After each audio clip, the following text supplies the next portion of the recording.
thing I can see is my own silhouette. I'm getting stronger, step by step. The clock is ticking, but there's no time for regrets.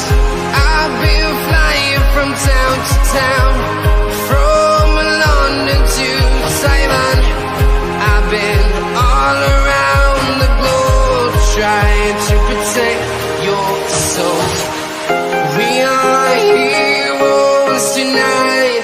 We will fly above the sky. We are heroes tonight. Yeah. We are heroes tonight. We will fly above the sky. We are heroes tonight.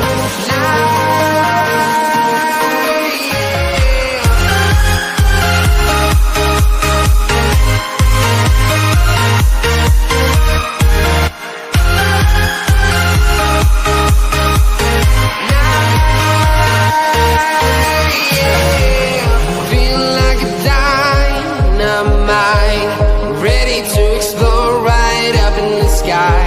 I need you to listen, I need you to hear, and don't show any fear. I've been flying from town to town, from London to Taiwan. I've been all around the globe, trying to protect your soul. We are heroes tonight. We will fly above the sky. We are heroes tonight. Yeah. We are heroes tonight. We will fly above the sky. We are heroes tonight.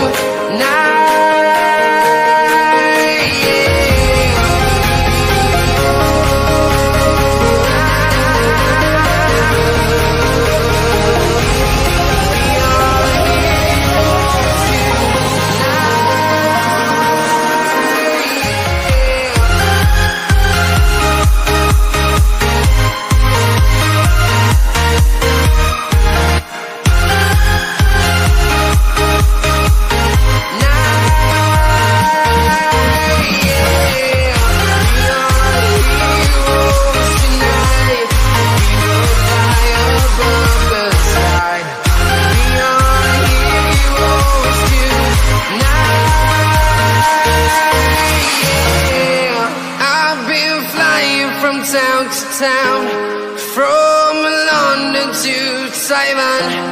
I've been all around the globe, trying to protect your soul.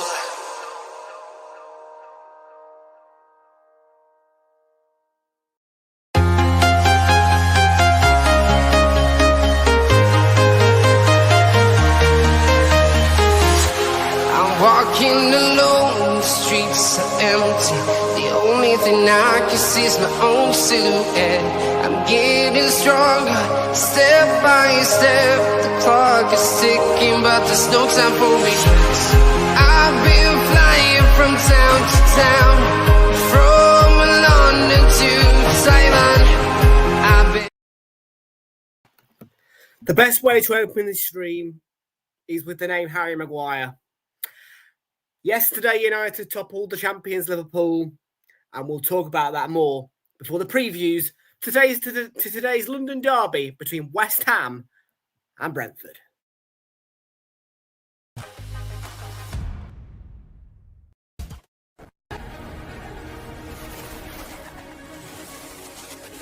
Time for cities and towns to start dreaming again. Walking in the footsteps of giants.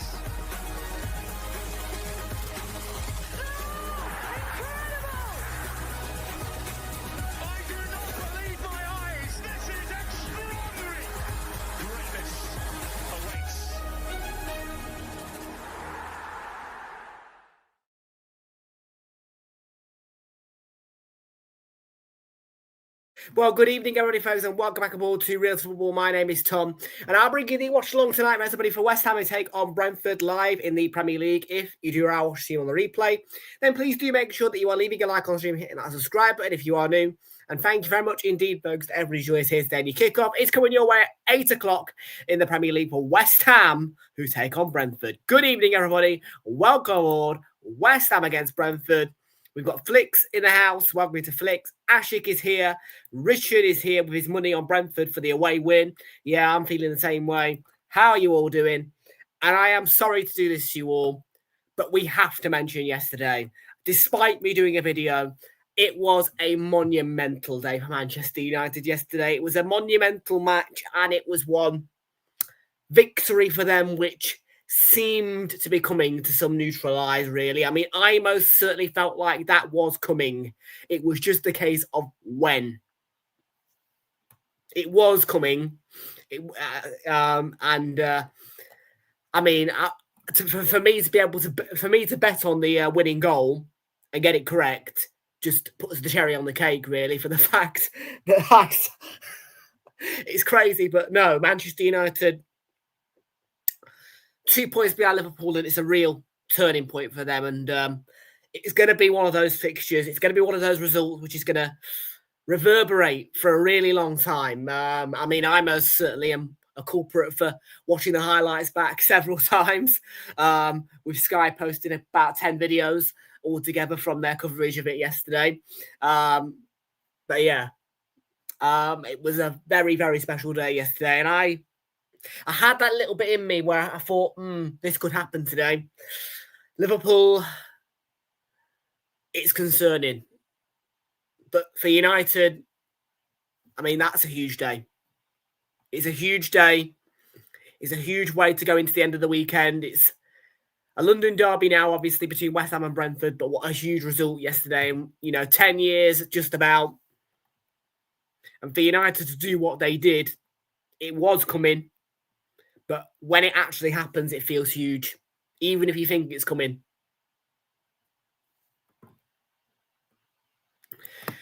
Yo, and Kamar, what is scheduled this week? I have not confirmed anything until after tomorrow. We've got Arsenal against Atletico Madrid, which will be live from 7:45. Do join us because it's the game on Prime. You'll be able to watch that one included in your Amazon Prime day-to-day subscription. And it is the game on Prime, Arsenal against Atletico Madrid. Come on, you Gunners. Please win.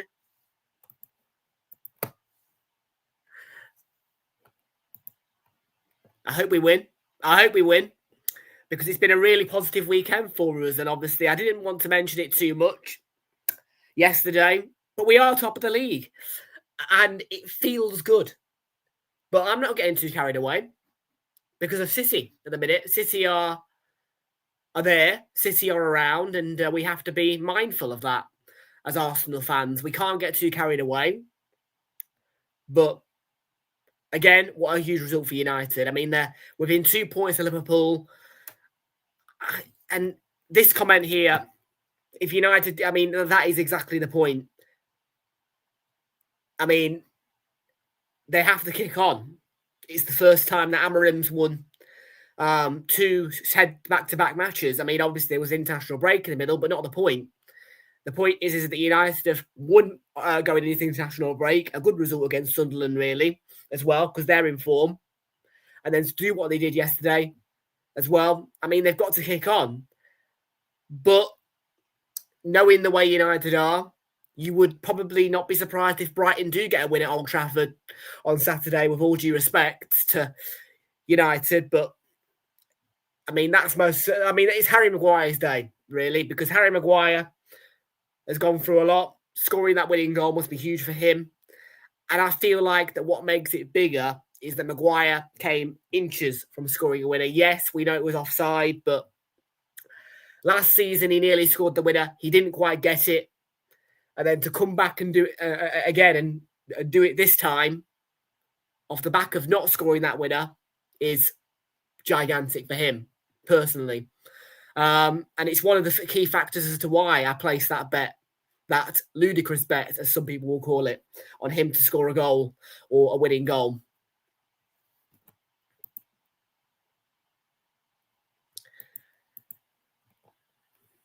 Brighton, yeah. Brighton do have a good record against United. I think the last result was either 2 or 3-0 at Old Trafford.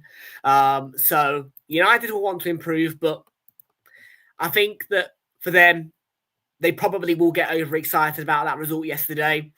Maguire kept a cool head after scoring the goal and the win, but I do think they'll be a bit overexcited. I'm not too sure how they'll feel, if they'll be ready for that Brighton game because of how big the result is from yesterday, but they have to kick on. Things have to start stabilising, and that's a result that should mean stabilisation for them.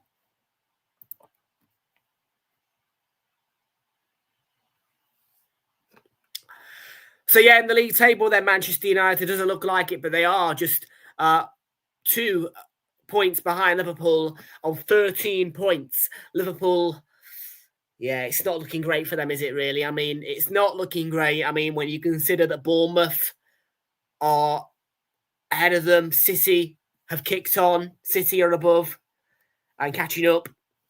Chelsea aren't too far behind. Spurs, I mean, it was not a great result yesterday for them, but they're not too far away. Sunderland are only 1 point behind Liverpool. It's really looking quite dark and grey for Liverpool right now.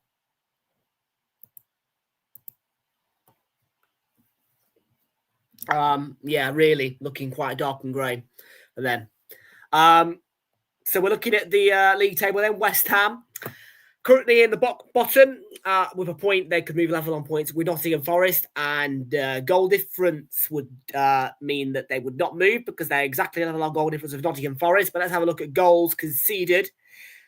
We can see that they've scored 1 more goal than Nottingham Forest, so they would go into 18th with a point. But then we're looking at a win, and that would put them on to 7 points, level on points with Brentford and Burnley. And they would stay in the relegation zone by goal difference. So West Ham cannot move out of the relegation zone unless they get a right thumping goal win over the Hammers today. Brentford, though, meanwhile, sit on a -3 goal difference. Now, how they would love a 3-0 win to clear that minus goal difference. But let's talk about what they could do firstly to with a point. If they drew, they would go above Leeds on goal difference. They would also go above Fulham on goal difference because they're on a -4 thanks to our win on Saturday. You're welcome, Brentford. So, yeah, Brentford could actually move as high as 14th with just a point. But if Brentford get the 3 points, they can move on to 10 points. That would move them above Newcastle and into 13th. No mention of goal difference if they get the 3 points because they'd be 1 point above Newcastle and 1 point behind Everton.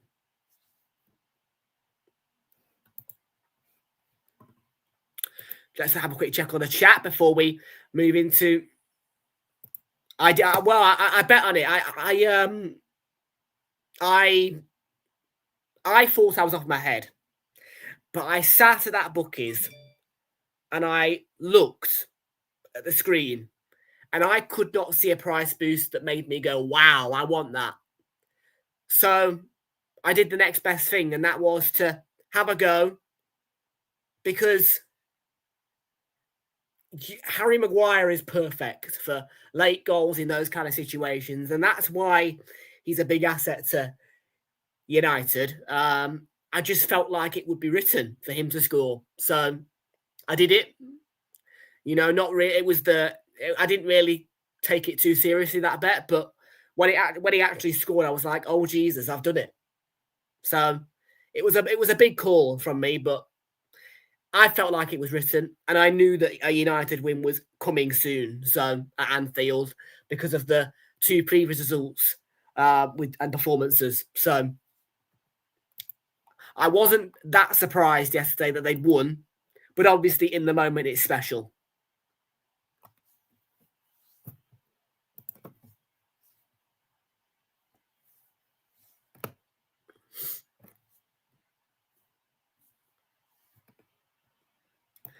And we have got our bet slips. We have gone to bet with Boyle Sports today, the sponsor of West Ham. So we have betted with Boyle Sports.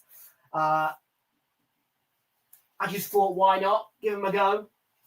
They sponsor West Ham, so fits nicely with the match. So yeah, we are with Boyle Sports tonight, and we've got one prize boost, which is for West Ham. For Brentford to win either half. So Brentford to win one of the halves. It doesn't matter which. That will return £1.83 off a £1 price boost stake. Minimum stake at Boyle Sports is £1.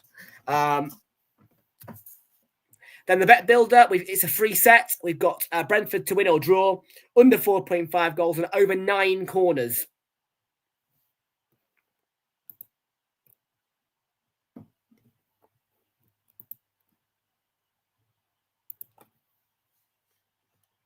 So Alphonse Areola begins in goal then for West Ham United. A back four today of Kyle Walker-Peters, Todibo, Max Kilman, and Ollie Scarles. Plays behind a midfield which is split into two parts, seeing a defensive two of Thomas Souček. And Andy Irving behind the attacking midfield three of Crescencio Somerville, Mateus Fernandez, and Jared Bowen behind the lone striker of Lucas Paquetá. And on the bench for West Ham and Nuno Espirito Santos, Matt Hermansen. Eli Hadjik Malik Diouf. We'll just say Diouf. Konstantinos Mavropanos, Guido Rodriguez, Sungutu Magasa, Aaron Wan-Bissaka, Freddie Potts, and Callum Marshall on that West Ham bench. And then for Brentford, it is Koeman Kelleher begins in goal. A back four today of Kyoto, Nathan Collins, Sepp van der Berg, and Christopher Ayer in a back four.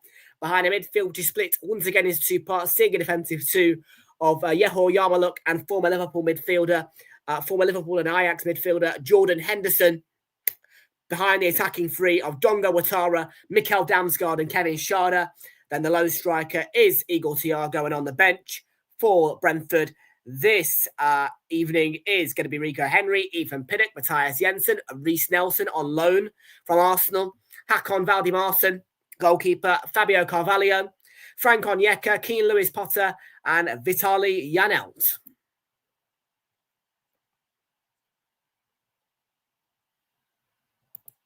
It's a great sponsor for West Ham, really, Boyle Sports. I mean, obviously, I know that people are against.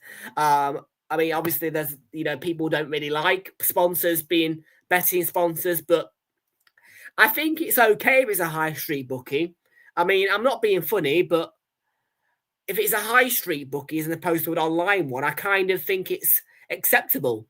And Boyle Sports are indeed a high street bookie, which are growing in the UK. So I think it's actually a good sponsor for West Ham.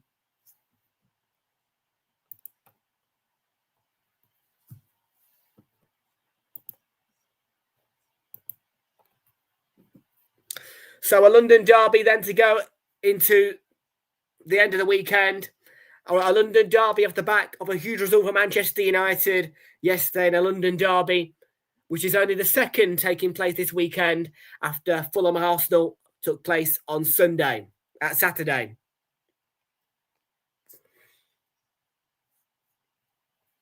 And the next Premier League match live on Realltom Football will be on Friday night. Leeds United are against West Ham. So it's West Ham again, live on Realltom Football. And then we should have the two later games, unless otherwise stated, on Saturday, with the reminder that there is no Super Sunday next weekend for match week 9. Because I am going to be at Arsenal against Crystal Palace. But of course, I will consult with my two compatriots, Flix and Charlie, to see what they want to do. If they want to do a bit of something on Sunday, then obviously they can. I'll give them the keys to the channel. But otherwise, I will be at the Emirates either way. And here come the teams for West Ham and Brentford. Out of the tunnel, we are on Agua tonight. The Poundland Water brand, which I normally collect on mystery shops. Gilbeck Still Spring Water. We're on the Agua after a Coca-Cola fill weekend.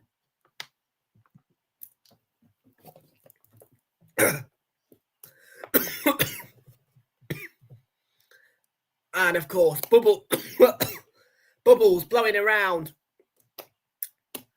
the London Stadium and the touchline area at the London Stadium. Match referee for this one is Andy Madley, and we are just a few minutes away from kickoff now at the London Stadium. In fact, we are actually late for kickoff. It's 8 o'clock.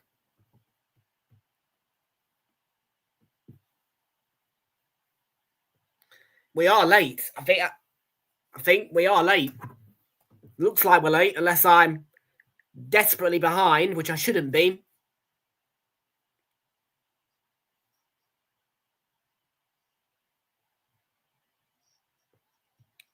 Yeah, the kickoff hasn't taken place yet.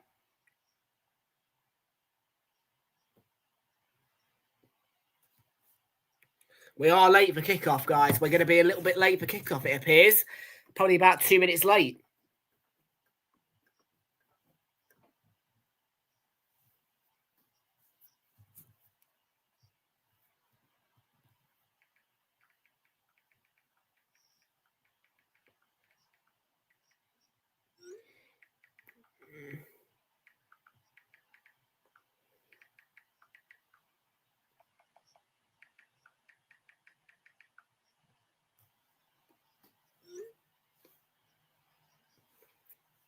So we are late for kickoff. We are indeed late for kickoff.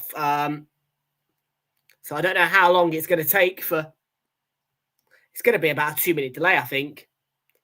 I mean, yeah, it's only just 8 o'clock, and they've just finished with the Brentford lineup.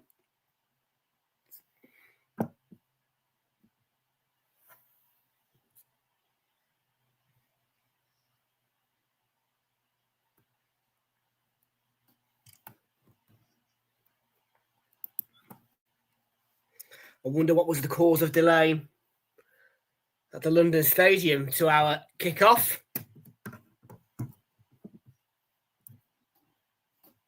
Monday night blues after a weekend. Well, there shouldn't be Monday blues, really, not at night.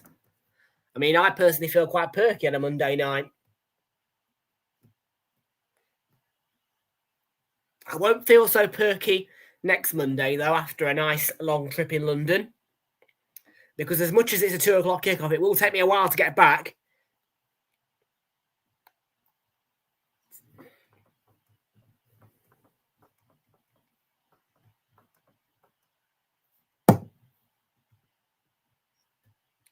So slightly late for kickoff, but we are just about ready to go now at the London Stadium with Brentford in a blue, sort of like a light blue kind of kit. I think it's got pink shades on it, and West Ham in their standard claret, blue and white kit. Well, white shorts.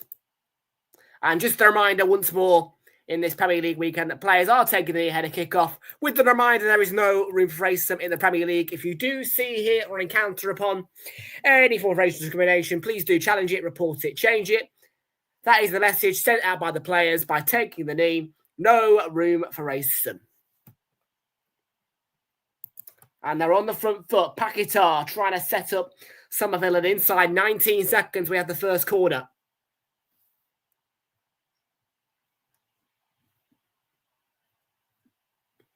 "19 seconds, and we've already got a corner. Bright start from the Hammers.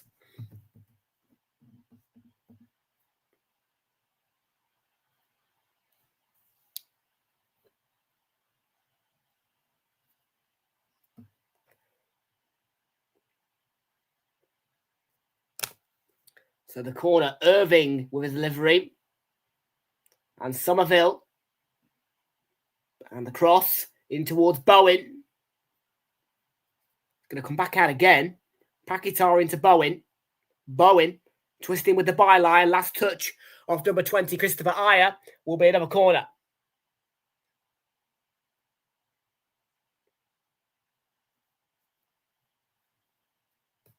Number 2 of the game.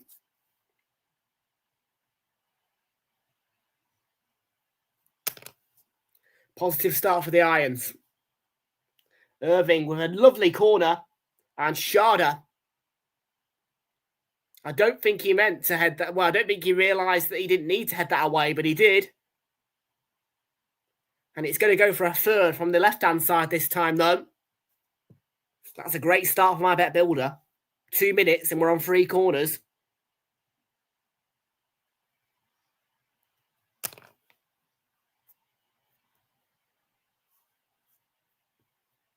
Irving from the left. Not the best delivery that time, really, actually. They seem to come better in from the right. But Summerville's kept it alive for the Hammers, who started on the front foot at home to Brentford. In a London derby, which is East London versus West London. West Ham are all on their own in East London, so they don't have their own local derby.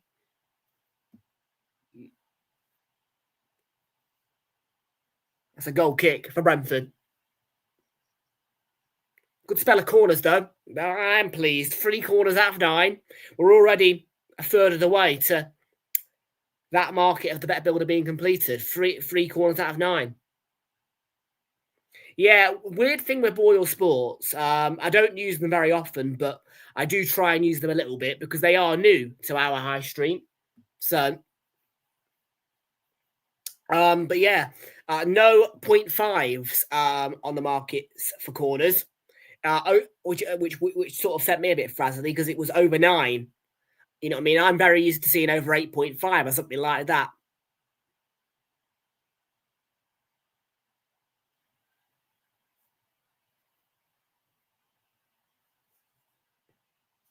Yeah, my favourite really is Ladbrokes and Coral, but every now and again I'll give your Betfreds or your Boyle Sports or something like that a go because it's only right. Paquetá.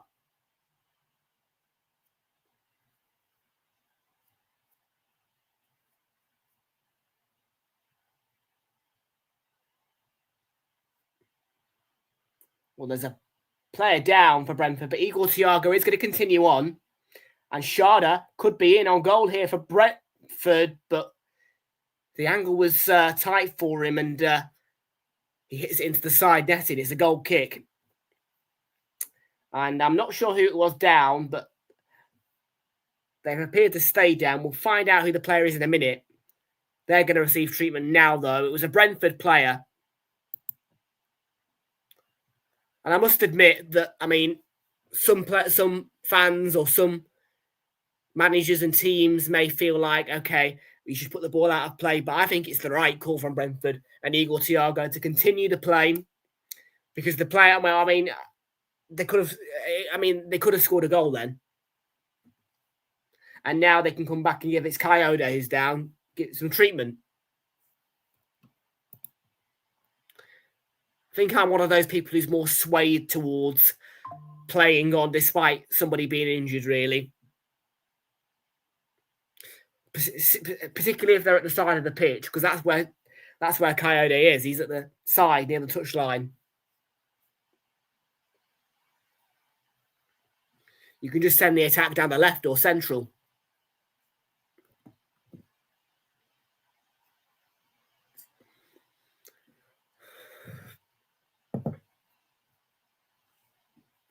Because Brentford do have the option to put the ball out if they want to. So, yeah, no, I mean, I've definitely seen it before where teams will put the ball out if they see one of their players down.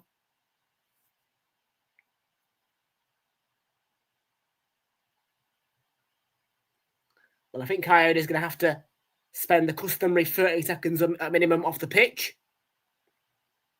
His reintroduction will commence shortly. Just about 6 minutes gone in this London derby. We're approaching the 7th minute. We're now in the 7th minute. And here is Irving for West Ham. Good evening, Kate and Jonathan. How are you doing? Good to see you and welcome aboard. What did you think? So Liverpool won, Manchester United 2 yesterday. What a result for Manchester United and what a moment for Harry Maguire.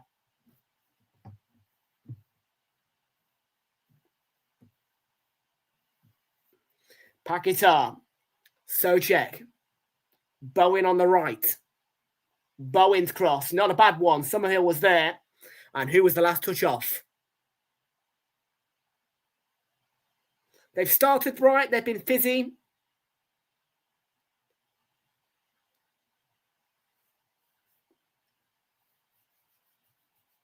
But we know West Ham, they can play well, but they're not. As soon as they're under pressure or, I mean, anything, they do crumble. I mean, they are a side who can play well. for periods of a game, but then crumble. So you have to kind of take it on the chin that West Ham are playing well. Yeah, it was. For Harry Maguire to score that, I think it's big for him. It's big for Maguire, that goal. Really big for Maguire. Big for United, but big for Maguire. The goal from Maguire, I think it was written for him to be the winning goal scorer because of what happened last season with the 2-2 draw. So nearly 3-2 from him.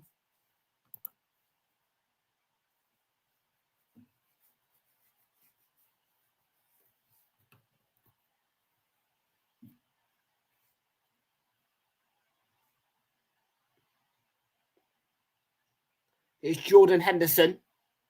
Coyote back involved. Ouattara is going to stay in here. The cross on the byline and kept alive by Sharda, but into the gloves of Areola.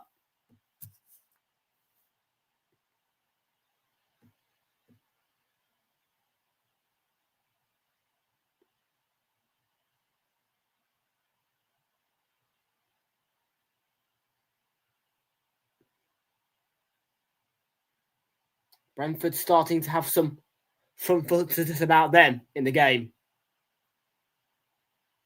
After West Ham's flurry full start.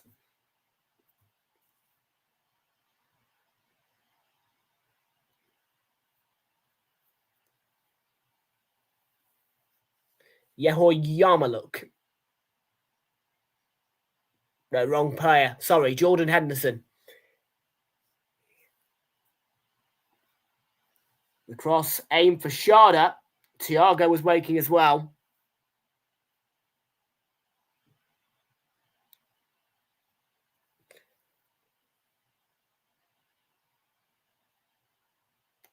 It's not a bad cross.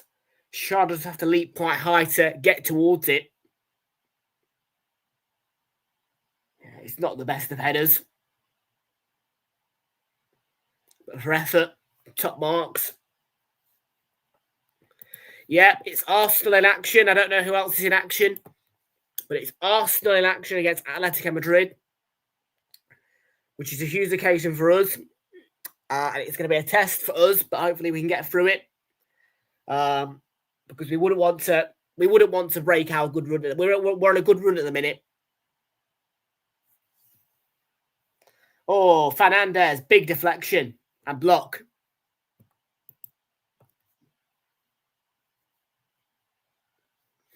And I think that's West Ham's fourth corner in just 10 minutes. And Brentford have not had one yet.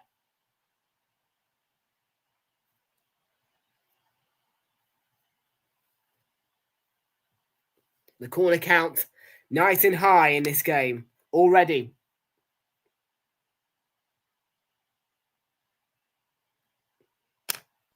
Short routine. And then Scarles wasn't that far away.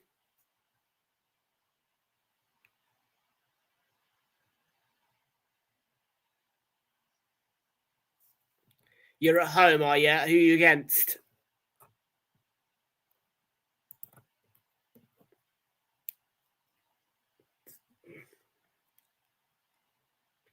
Newcastle have yet to win a home game in the Champions League this campaign. Lost to Barcelona, but won their away fixture against, I think, Union SG. It's going to be a toughie, that. Benfica will test you. I think you'll get the win, but Benfica will test you. Benfica are a bit of an underdog, really, because they're not a big name, but they've been in big competitions, the Club World Cup, and they are a side who can be a bit of an annoying bogey, really. Yeah, Benfica do get underestimated sometimes.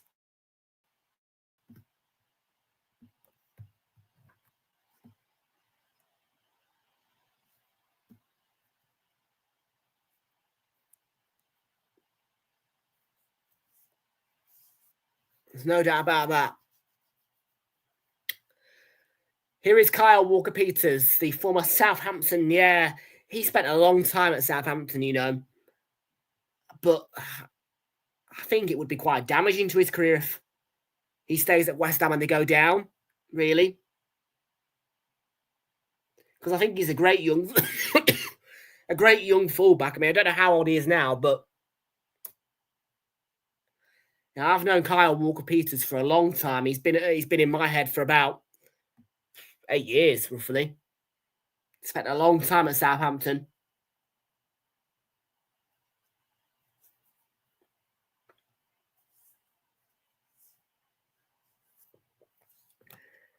Yeah, I mean, Fulham can be a bit of a difficult opponent, but I think you'll get through that.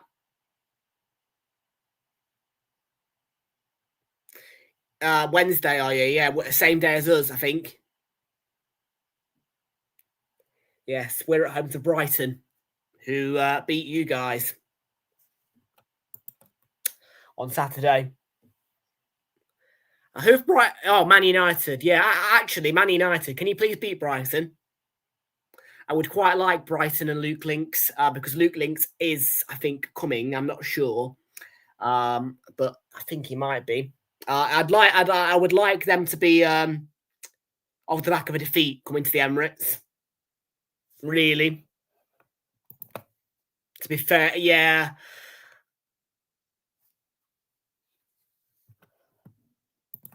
Here's Jordan Henderson for Brentford. Yeah, I would quite like Manchester United to beat Brighton. Yeah, well, I just want. I mean,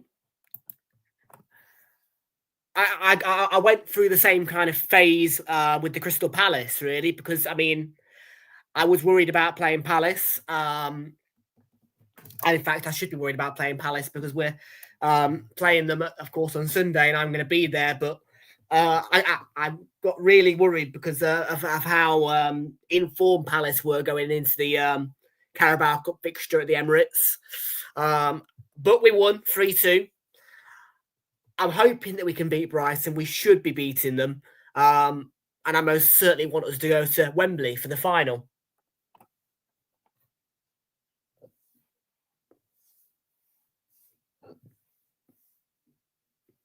Coyote's cross. It's not a bad ball.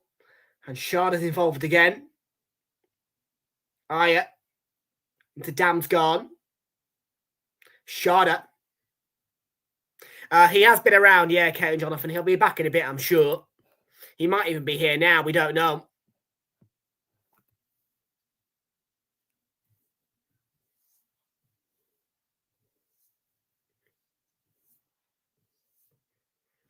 But yeah, I'm going to see what I can do for you guys on Sunday. Might be able to get you guys a stream on Sunday from Flix and Charlie, maybe. We'll see what they say. I mean, Flix has mentioned Charlie possibly wanting to do something with him on the channel whilst I'm not here. So we'll see. But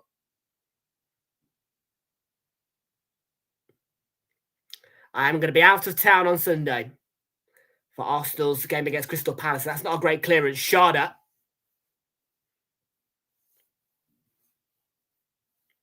West Ham looking to send it up the pitch, but Paquetá runs out of room.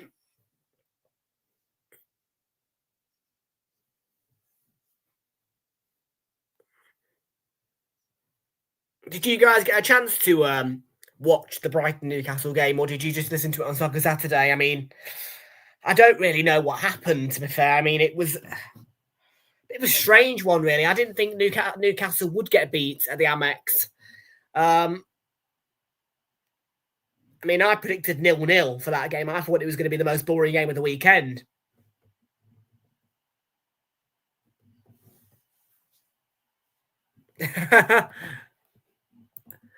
There is a couple of big games going on, actually, on Sunday whilst I'm at the Emirates. Villa Man City is one. I will be keeping an eye on the scores. Of course I will. Because Man City are up there right now. And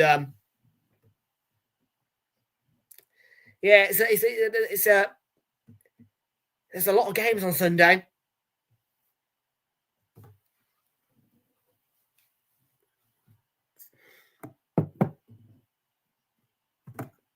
I think there's 4 games, yeah, on Sunday at 2:00, and then obviously the big game is Everton on Sunday. I think it'll be an interesting one. I don't think it's one that I'm too, you know what I mean? I don't feel like I'm missing out too much on content when it comes to Everton against Spurs, really. I mean, it's going to be a good game. Of course it is. But, yeah, I feel like my presence won't be missed that much this Sunday. I mean, obviously you guys... well, I mean, the last time I spent one day off whilst Arsenal were playing, yeah, the next day they do blow up on this channel. That's the thing.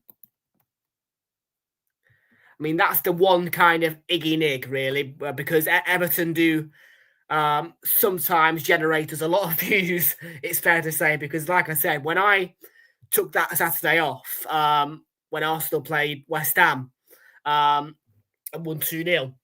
I came back, did that Everton Crystal Palace game, and it blew up. So,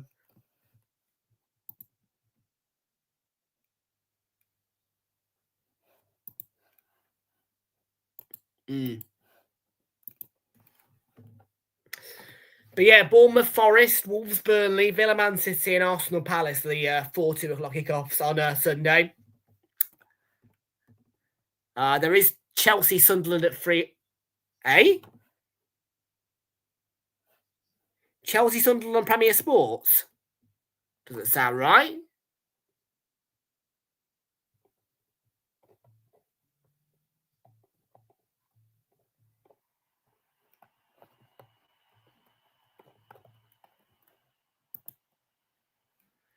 That's weird. It says Chelsea, Sunderland, Premier Sports.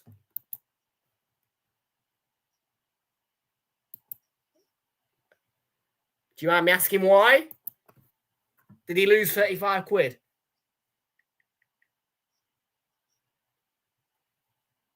That is so weird. The Chelsea-Sunderland game, a 3 o'clock kickoff coming up as televised on Premier Sports. Premier Sports don't have rights in the UK, which is... that's strange. I mean, it's not coming up on the app, but... have a look at this, Flicks. Flicks will know what I'm talking about here. Flicks might not be able to give us an understanding, but here you are.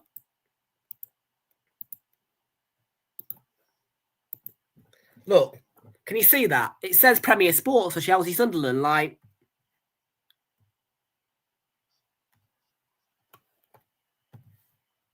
see what I mean? It says Premier... I'm like... can you see that? It says Premier Sports. I'm like... is that a glitch?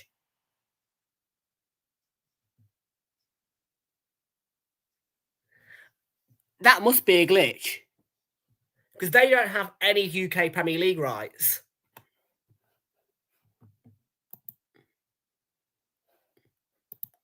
Yeah, it's a glitch. It must be.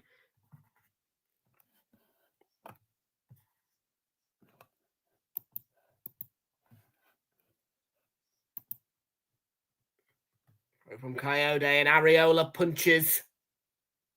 No call. It didn't go out.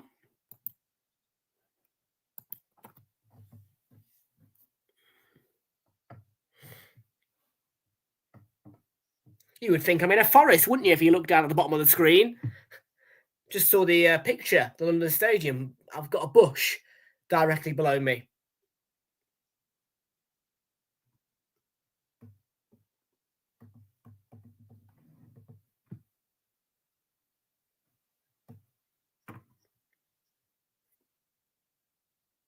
Below my little box. The box of me in the middle of... well, yeah, I mean, there's a lot going on the screen, isn't there, really? Well, not too much, but...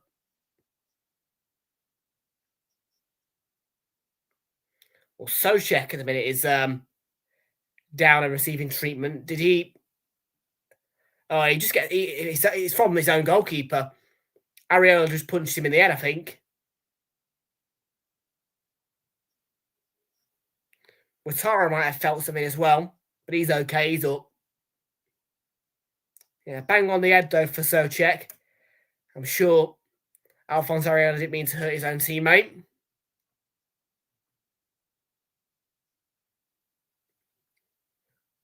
Well, Nicholas Fulkrug in the picture.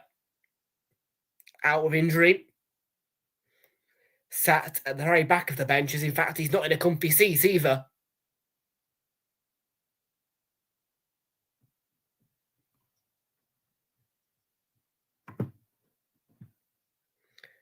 If my eyes are serving me right there, it looks like he's on a plastic chair.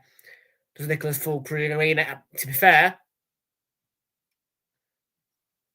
you can see that as one of two ways, really. I mean, the injured maybe should get a comfy seat, or if you're injured, you don't need a comfy seat.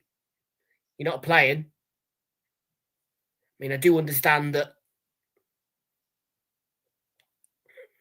the players actually at work should be needing those comfy seats so that they can be ready for the match. Because you don't want an uncomfortable seat, really, do you, going into the match? If you can avoid it. There's a number of factors, of course, including club finances, but there's blood all over his face. Thomas Soucek getting a wipe. I think he's got a little bit of a cut on his eye. Yeah.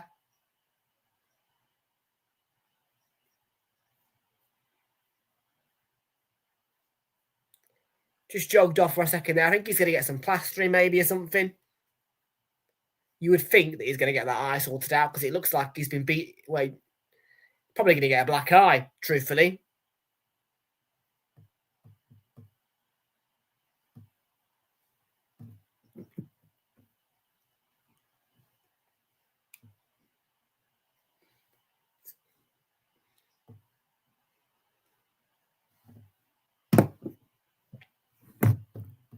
Unless my YouTube notifications are incorrect, League Gun has just gone live and he's 26 minutes late to the party for this game.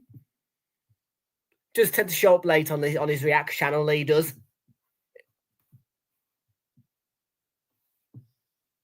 Yeah, I most certainly couldn't do no punctuality on here. Yeah, been live for 1 minute and 28 seconds. Bless him.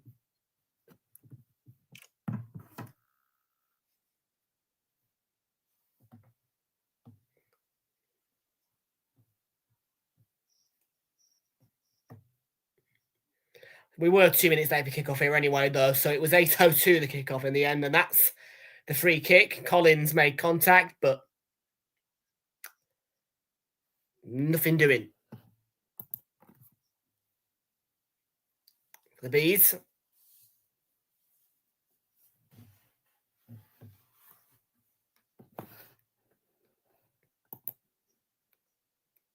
We'll check at half time just to make sure that my corner count is correct.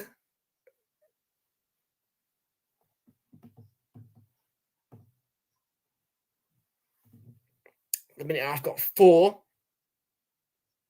Still got 20 minutes left of the first half. There's the cross aim towards Watara.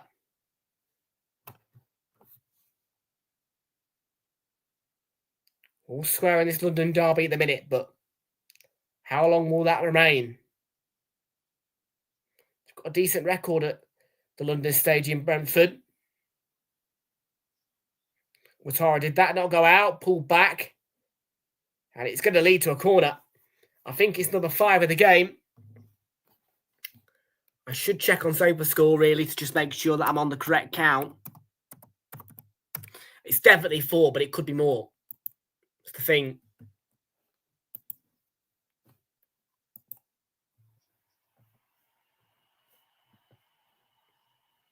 It's 5. It is 5. And West Ham have conceded 8 goals from corners. It's not the best of deliveries from Brentford there, but it wasn't the worst either. So yeah, over halfway to 9. That's how many we need on the bet builder tonight. Yep, it is a Boyle Sports Day for Realltom Football. We predominantly do Ladbrokes and Coral, but on the rare occasion we will use Boyle Sports as well, or Betfred for that matter.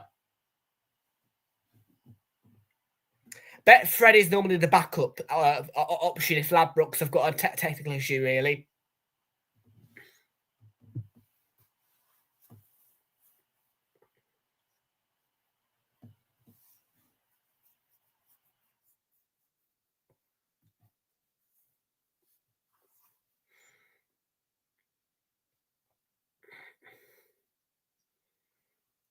And Paddy Power is closing its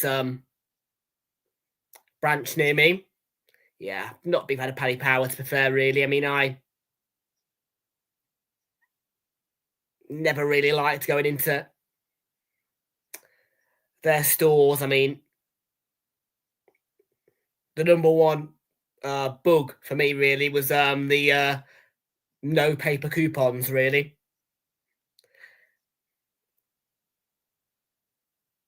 Just had a lack. It just felt too kind of digital. Didn't really feel. Because when you go into Laddies or Corals or William Hills, for that matter, or Betfreds, you'll see the paper coupons as well. You know what I mean? And they are a predominant feature even in the digital hubs. But then as well, you've got the bet stations. Somerville, was he caught? I don't think he was. Andy Madley waves it away. I think it's the right call. And Henderson has sent Brentford maybe on the counter-attack. Could it be dangerous? Watara. Deflection on the shot. Came off Max Kilman. And that's the 6th corner of this game. Can Brentford hurt West Ham where it hurts most? 8 corners conceded, 8 goals conceded from corners this season for the Irons.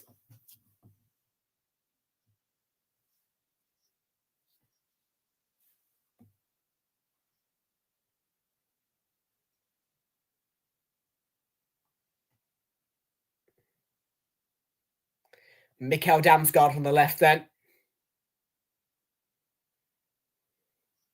Not a bad height to it. And it did come off a West Ham player. So it's going to be out for a throw-in. And you would expect Kyoto to try a long throw-in. He's becoming a rather predominant feature of the Premier League this season. Lots of long throw-ins. And Brentford in their breakthrough season were one of the long throwing experts, really. And that is off the line, for that matter. The long throwing nearly led to a goal for Brentford.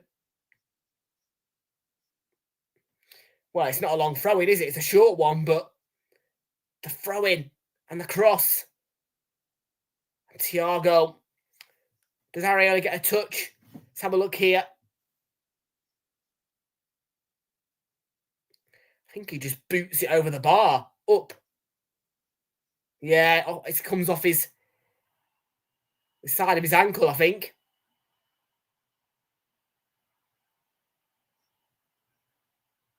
Fernandez into Igor Thiago. Will this be the moment for West Ham? It's still alive. Coyotes chased it. And Igor Thiago, not enough power on the shot, dragged it. They've got the ball again, though, Brentford, and they're applying pressure to West Ham. There's the cross. There's the header. Damsgaard. And Areola does get a claw. It will be a corner to Brentford.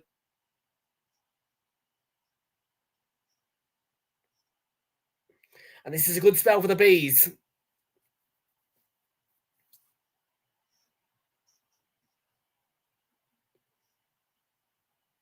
Damsgaard's header. It's a good save by Areola.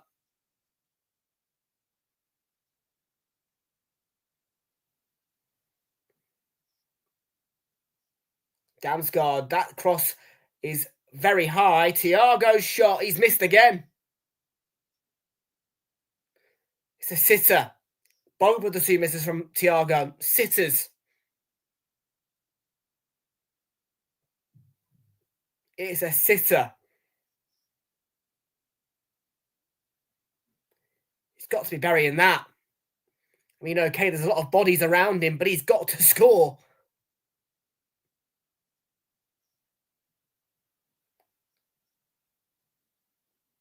They are looking at a handball, but I would say close proximity there. But there will be a corner. Been plenty of those in this first half between West Ham and Brentford in this London derby.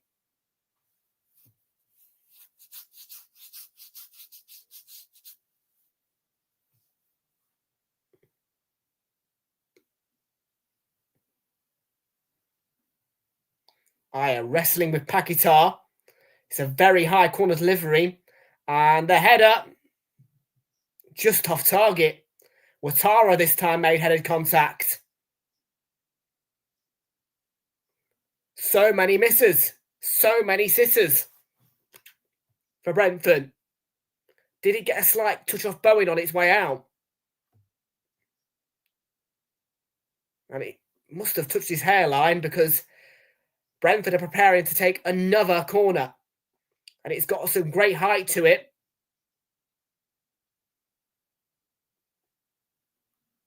Well, this time it's forced Brentford away from goal for now. But they still have the ball.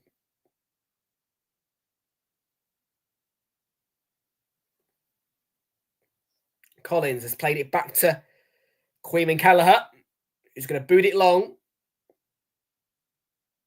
Damsgaard does get a touch. Aya has done really well under pressure.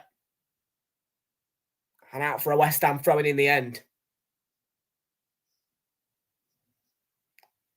I mean, 11 touches in the opponent's box, 79% of the ball last 5 minutes, Brentford. 8 shots, 3 on target.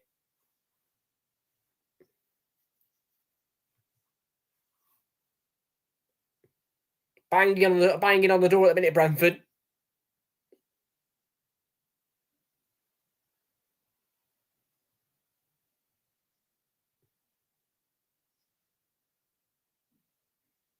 Tadibo closed down. It will be a West Ham throw in. It was deflected off a Brentford player.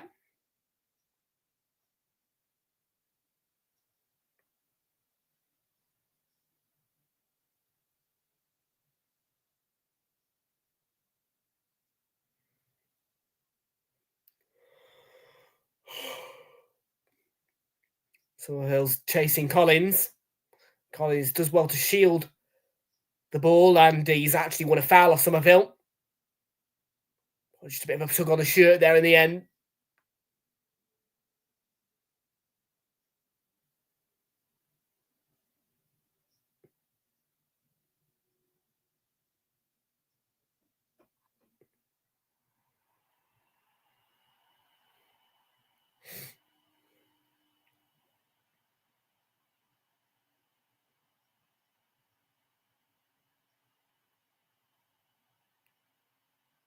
Kelleher, nice and long from the free kick, but it's not reached the Brentford player or led to an attack.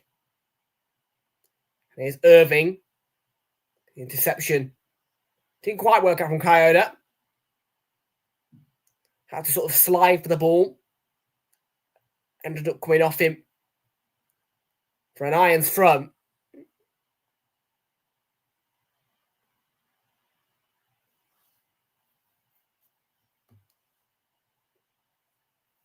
No goal yet. West Ham 0, Brentford 0 in the London derby. We're in the 37th minute now.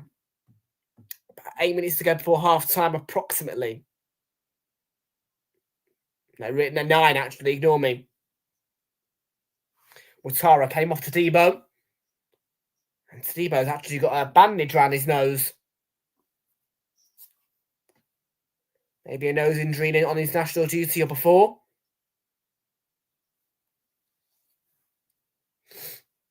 West Ham, Brentford, sorry. Another throw-in. Are they going to try a long throw-in, or are they going to do something different? It is a long throw from Coyote. It's towards Collins. It's come out to Henderson. And now Coyote, the taker of the throw-in. That's not a foul. And West Ham win the ball, and Bowen, he's on his own, really. Paquetá is running alongside. Could be dangerous for Brentford, but it's good backtracking from Ouattara. The attacker helping out in defence as Jarrod Bowen was on his way.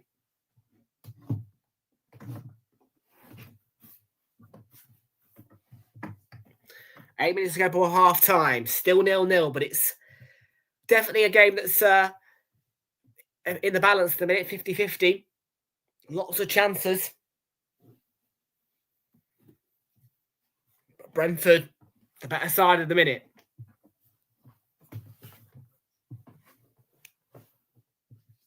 It's a bit too heavy, that from Henderson for Sharda. Just ran out of room. Bobbles out for a goal kick.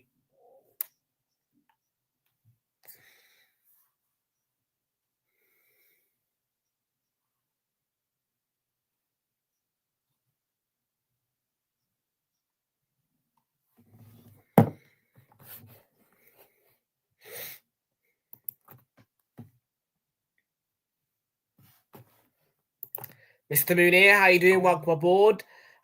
Chris bragging about what you do ruins the purpose of A. Oh, he's on about the donation to Charlie, 35 quid, yeah. Wait, Flix, if you're here, did you place that bet yesterday? The Paddy Power new customer offer, 100 to 1 Man United win. You didn't, did you?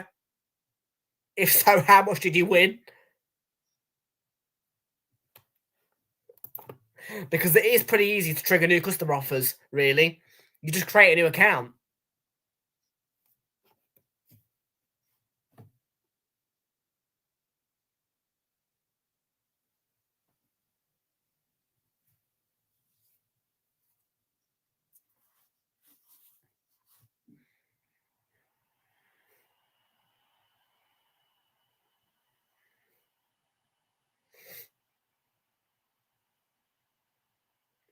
Yeah, because Flick sent me a picture, Abdi, yesterday of a Paddy Power new customer offer for 100 to 1 United win.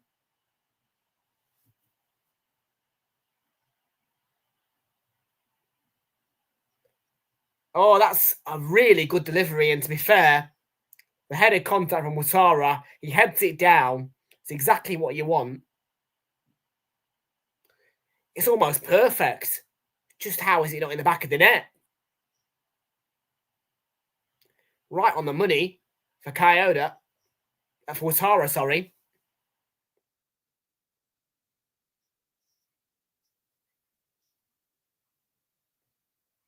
Yeah, Brentford, if they don't find a goal before half-time, they'll be asking themselves, how have we not gone into half-time at least 1-0 up?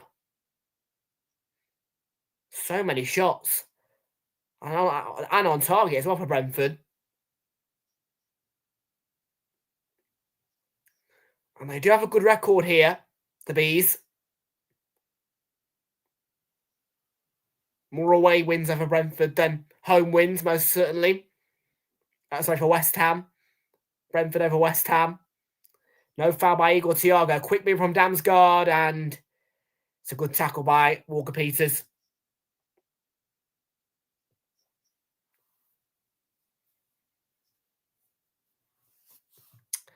Yeah, West Ham started well, but Brentford,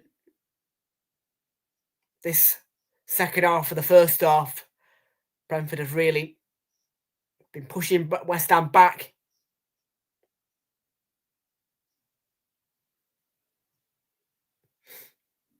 Need a goal to reward it. The long throw from Coyote. Miscue that from Yarmaluk. Was going in to take a shot first time. Didn't have his feet sorted out though. Scarles. Off the ball, and it's corner. Well, when I check save score at half time, I wonder how many corners I'm going to see. I think we're above 9. We had a lot of corners in this game. Just the first half as well.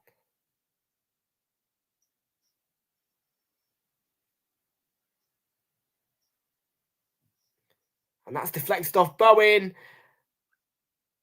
The cross didn't quite lead to a goal, but it was, well,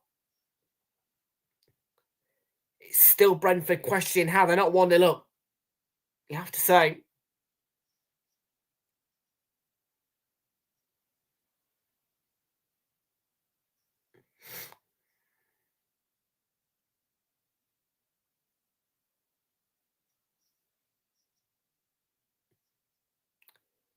Shy of 3 minutes to go before the break.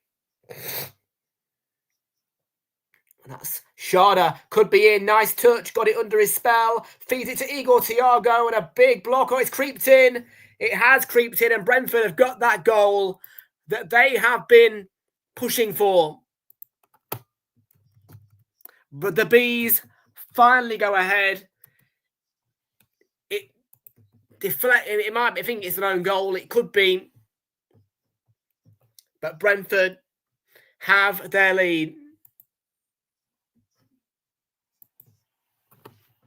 And you have to say, these last 10, 15, 20 minutes, they've been pushing for it. The game's flipped in their favour. They've started to dominate. Lots of shots. And in the end, they get that reward. It is fortune more than anything here. With the deflection. Well, they won't complain about how it's gone in. They'll just be happy that they've got that reward. With some positive play in this late part of the first half.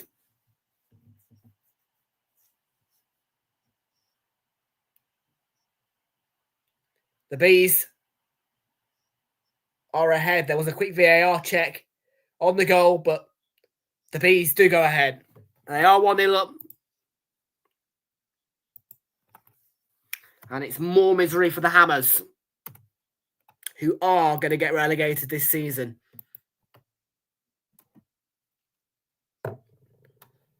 No, I didn't know that existed.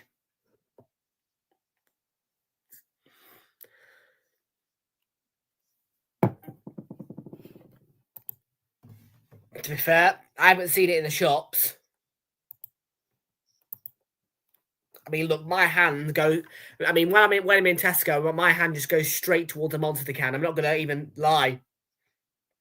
Like, every time I'm in Tesco, I'm in a meal deal, my hand just goes straight for the Monster cans.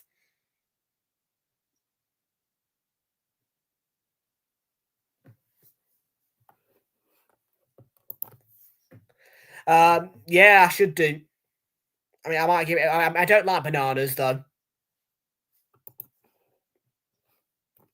But yeah, do you know what I mean? When you're going to get a meal deal, I mean, at Tesco, your brain just gets so computed, particularly when you're getting drinks.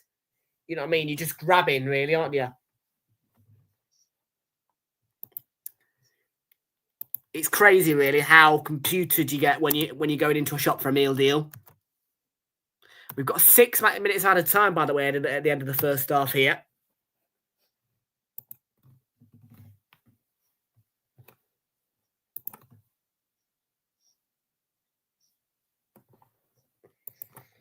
Thank God for that. Well, I don't like bananas. I mean, I don't. I must say, we aren't a family that like bananas particularly, I don't think. There's not that many people in our family that like bananas. I most certainly don't like bananas.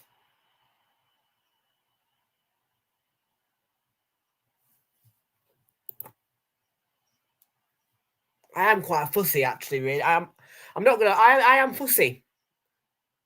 I am a fussy eater. I mean, I'm very, very limited at Tesco with meal deals because of mayonnaise. It's so annoying.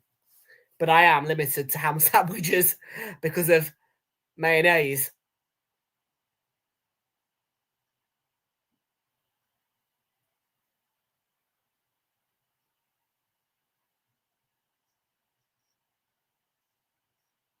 But I mean, I'm one of the only ones that likes squid. Yes, I do like squid. It's lovely.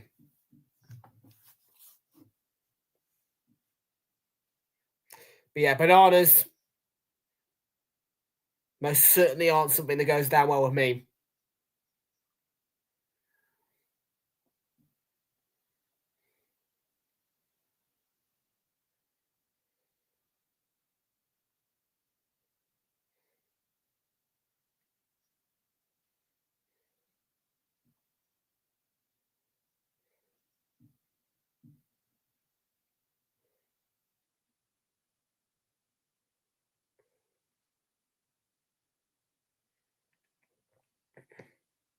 I mean, my favourite fruits, it won't come as too much of a surprise. It's berries. Like berries, oranges, apples. I do like berries. Like, if you see me making a smoothie, it will more than likely be berries and orange juice. Yes, most certainly in this household, me and my grandmother, we both like very dark purple smoothies if we're having smoothies.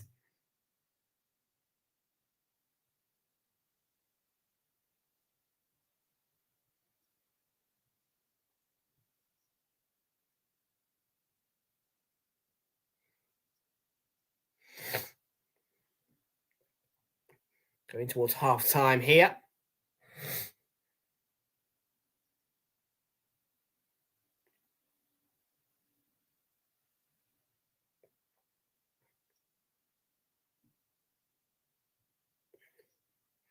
I'm a big cheese fan as well, me. I think I take off my grandfather from that one. But yeah, big fan of cheese. Like, if you put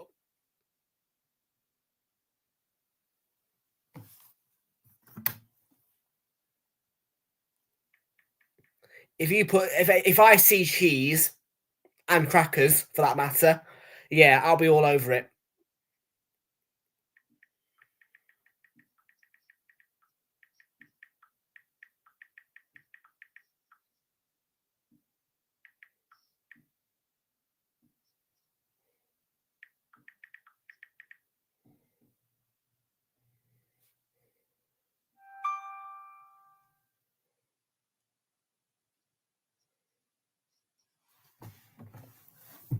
Bowen, wide.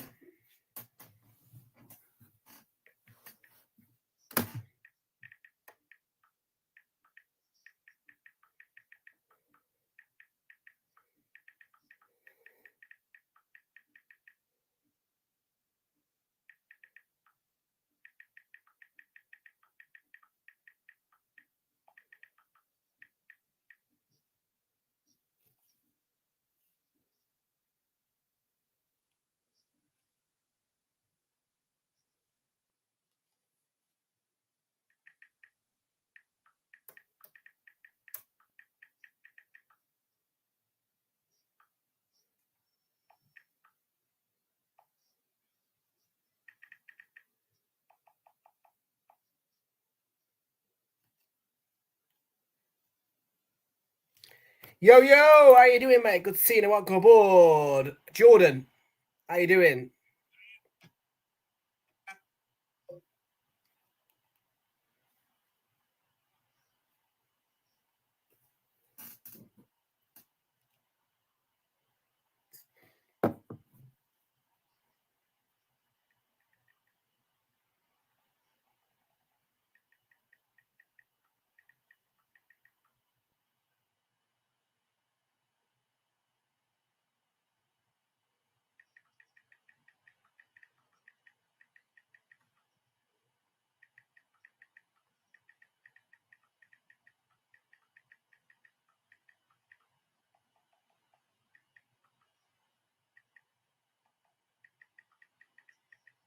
Oh, Tiago, 2-0 Brentford before the break.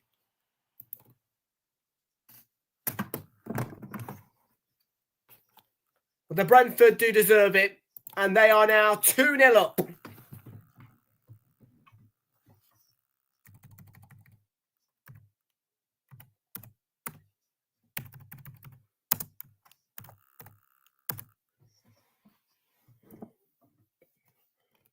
Two 0 to the Bees.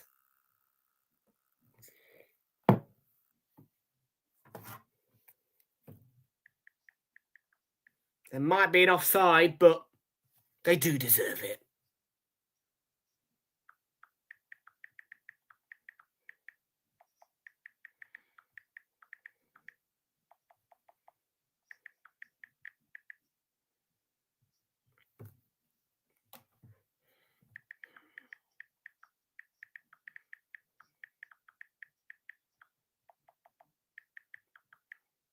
There is a VAR check. There you go.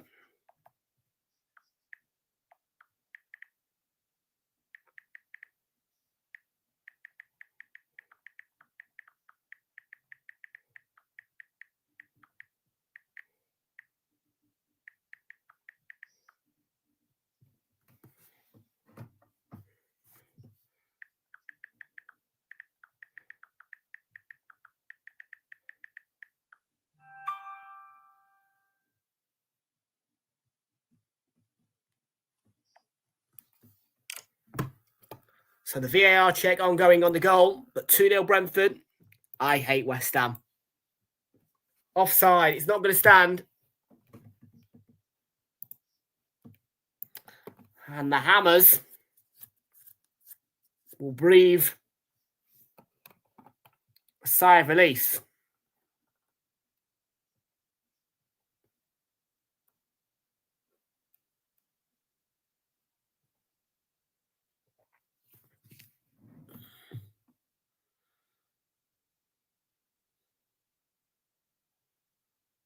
Not going to count.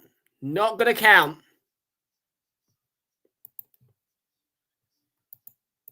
It's offside. But Brentford's still 1-0 up. And a glimmer of hope for the Irons. And as Andy Madley confirmed that VAR decision, he blows the half-time whistle and Brentford going still leading at the break, but only by a score of 1-0. The half-time score, West Ham United 0, Brentford 1. You mean Ange's team? Or do you mean, I don't know.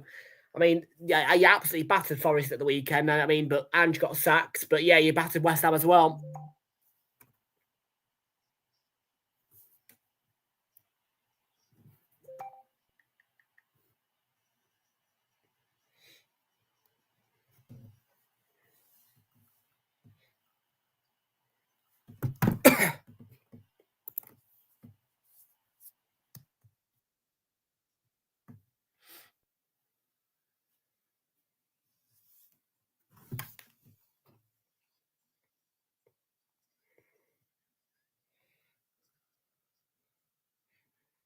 Sorry, folks. I'm just texting my dealer for the about the Burnley game.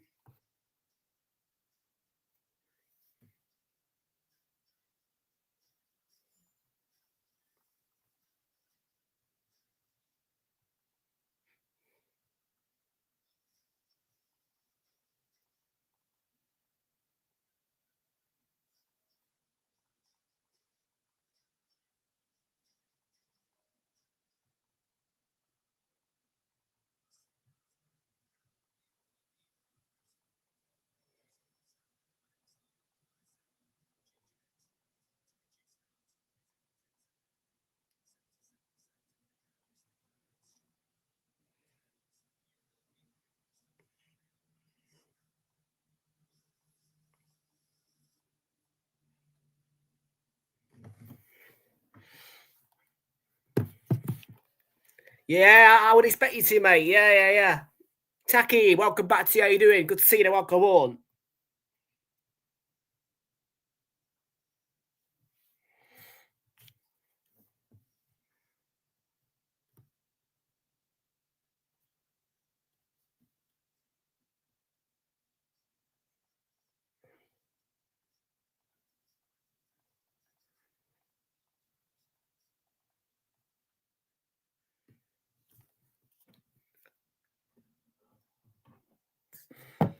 Yeah, not too bad. Thanks, matey.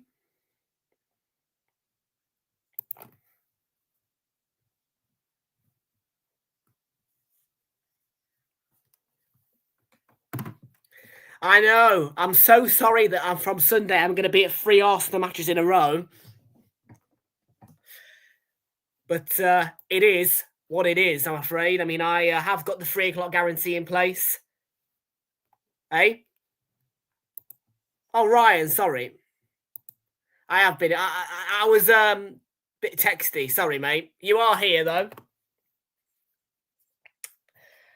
Yeah. I was texting the dealer. He was asking if I was going to give away the Palace ticket for £100 because somebody was wanting it. But I said no. £100 ain't going to be enough to sway me from refunding train tickets and all that lot now. So that's what it was. It wasn't about the Burnley game. It was about the Palace ticket.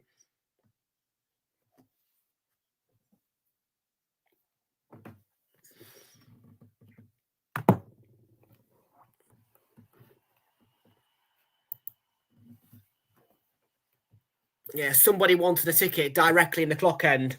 And I was like, mate, you ain't getting you ain't getting a clock end ticket off me for 100 quid. So,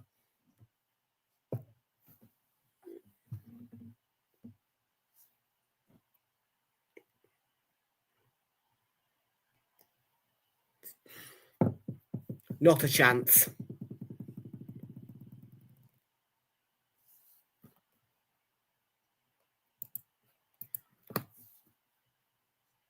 And I like I said, I've already booked the train tickets now.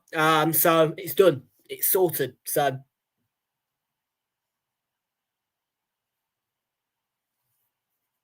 right, let's go on to SofaScore and let's check our stats because there was a lot of corners in that first half, wasn't there? West Ham, by the way, to win either half is the price boost, and we have triggered it.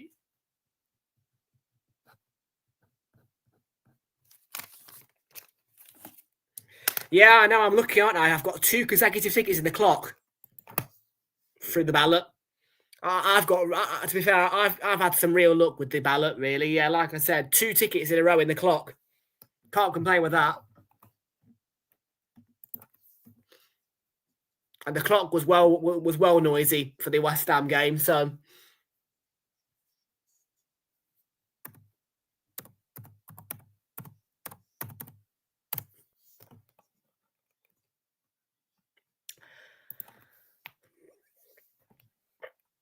So, statistics. There has been a whopping 13 corners in this first half. Because people love club football. Club football is what people live for, Abdi.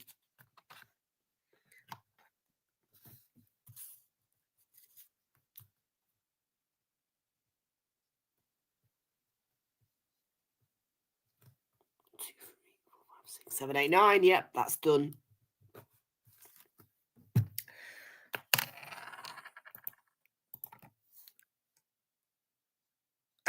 Tourists are a problem. Absolutely.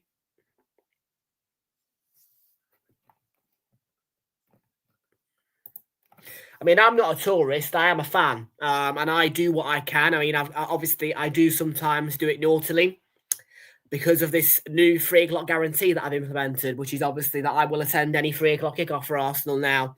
You know what I mean? It's a guarantee. Cup games, again, it's a guarantee.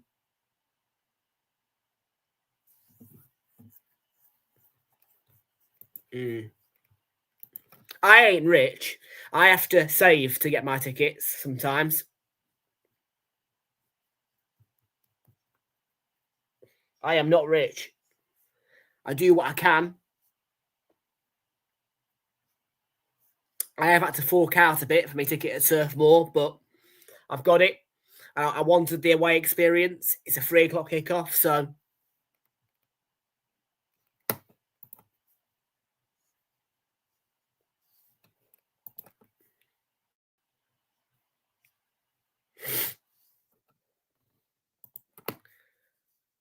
Oh, I've paid 200 for an away game. That's the highest I will go. Well, that's the highest I've gone. The West Ham and Brentford, the West Ham and Palace and Brighton games have all come at 20 to 30 quid. Yeah, West Ham and Palace were 30 quid each. Brighton was 20 quid because it was cup. I go through the ballot, to be fair. Yeah. Through the ballot. The dealers ain't cheap, mate. The dealers ain't cheap. You've got to go through the ballot, or I mean, the cheapest away ticket, I think well, to be fair, Newcastle was cheaper than Burnley on through my dealer. People were getting Newcastle for 150 quid. In the gods. My dealer was trying to sell me up for it, the Newcastle game, but I was like, nah, not this time. I didn't quite fancy it. I will go to a big game at some point, but I didn't fancy it. I didn't fancy it in the gods right now. Do you know what I mean?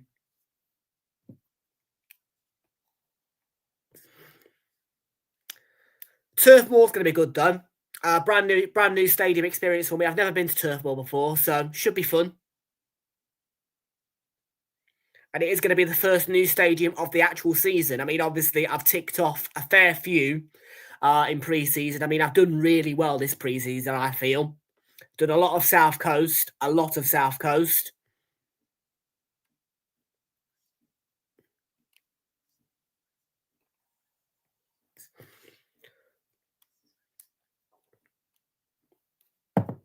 Southampton and Brighton were both two really good. They were two good weekends, actually. Southampton and Brighton. I really enjoyed those.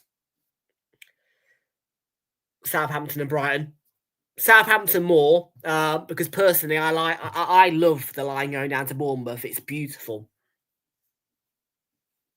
Such a nice route, really, when you're going down to Bournemouth and Southampton on the train. But they were both good weekends in pre-season. I had two great weekends in pre-season, and I got some great weather as well. And then, of course, late September, I had that trip to Bournemouth as well, which was a mini holiday for me. 2 nights, 3 days.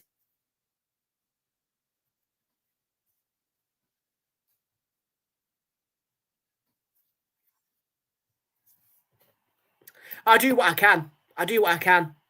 If I can afford it, I'll do it.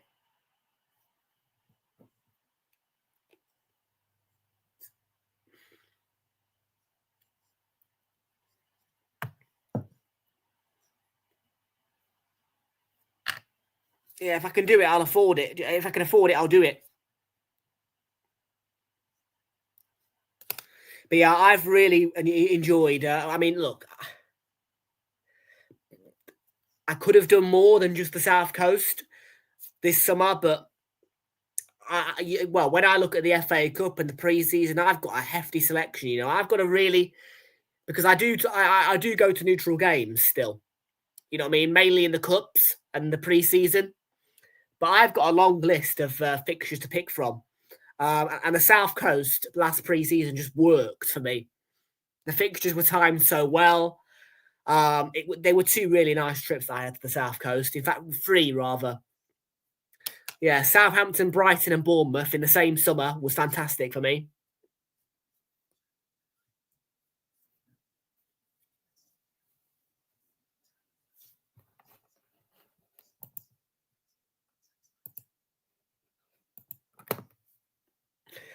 But yeah, when the FA Cup comes around, 3rd round, I'll most certainly be visiting some new grounds. I mean, I'm looking into getting a ticket to Hill Dickinson, but I'm holding off for a bit just until I get that confirmation of the Brighton game on the 27th. And it's televising.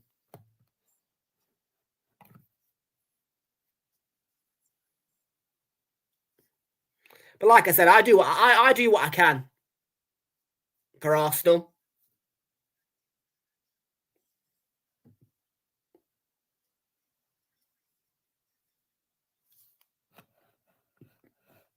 So yeah. Anyways, folks, we are nearly ready for the second half. It was rather.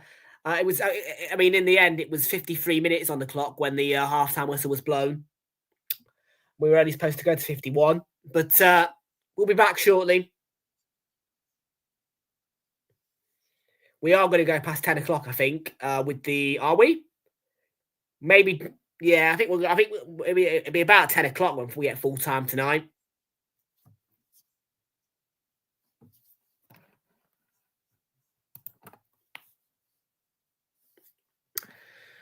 Do make sure we are smashing a like on the stream. People hit that subscribe button if you haven't already. Share the channel with your friends and let us know who you think is going to win via the poll. Please do smash that like button. We're aiming for 5 likes as always.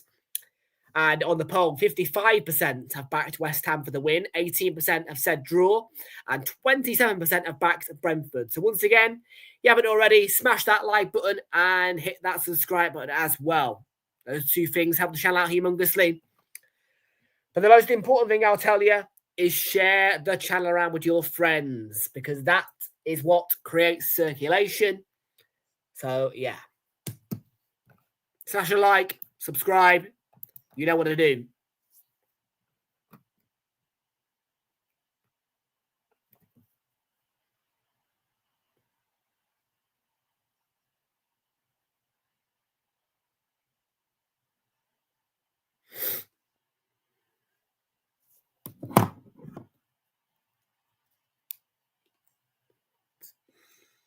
The second half momentarily coming back to you on Realltom Football.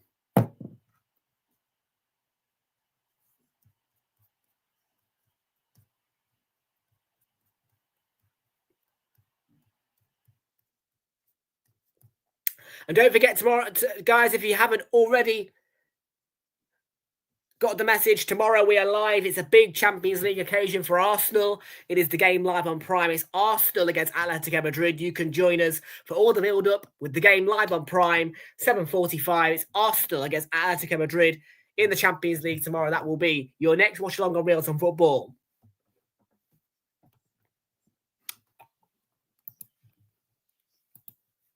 But if you are staying around with us for the second half between West Ham and Brentford, you can enjoy it right now because we're back underway.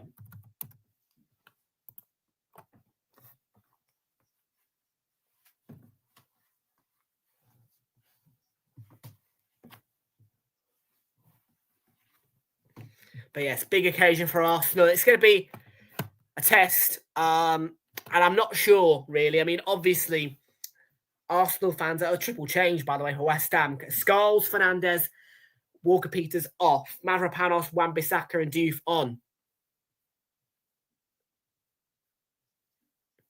Brutal Nuno. Treble change.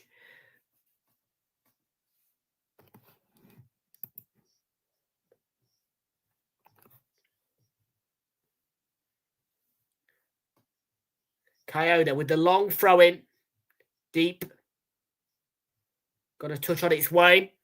And that is the 14th corner of this game. We are, yes, people, can you believe it? Over 13.5 over 13.5 corners in just 46 minutes. Crazy.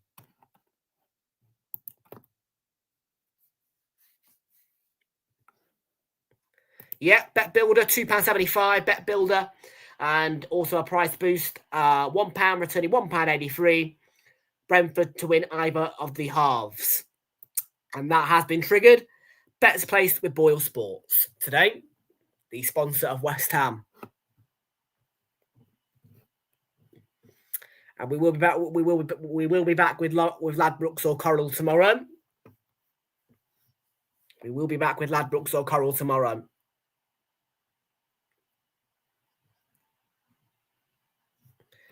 It was an own goal, I think, really. Oh, I don't know. Was it an own goal? Or has it been given as a goal to whoever scored it? I think it was Thiago. Yeah, it's Thiago's goal.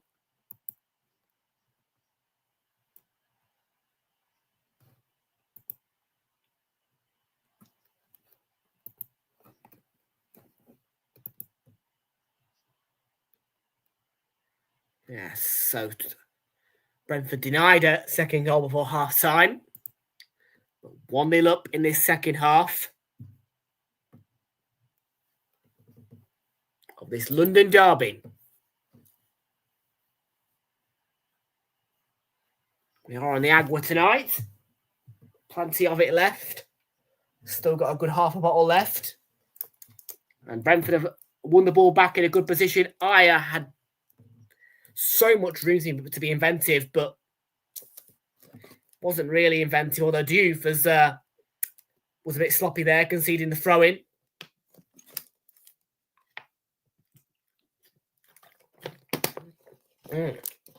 Quite like this Gilbeck water, you know, in Poundland. Not bad. I've no idea where it comes from.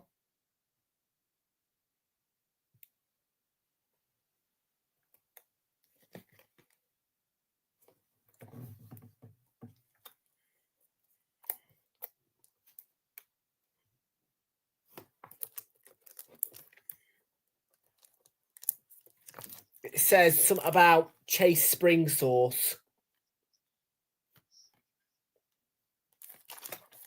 Somerville had a go. Miles off target, though, with the effort. Miles off target in the end from Crescencio Somerville.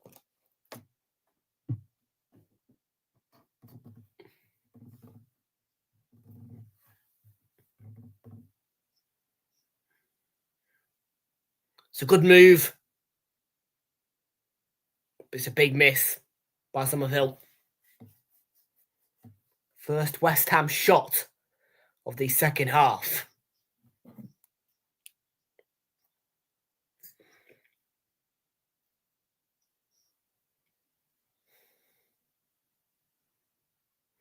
There's Brentford's manager. I had doubts about him, but appears to be settled, really, Keith Andrews.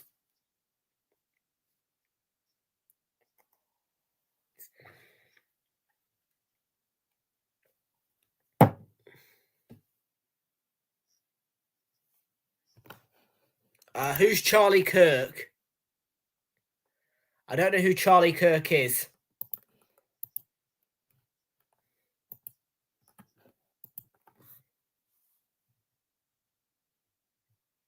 Wan-Bissaka.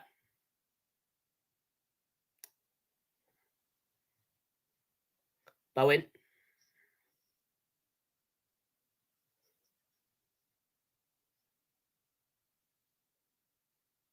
Yeah, well, I don't know who Charlie Kirk is, though, genuinely. Who is it? I don't know.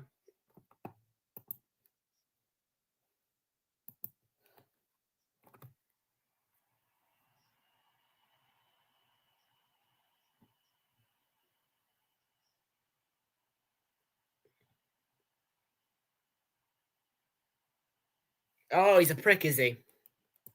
YouTuber? What is he?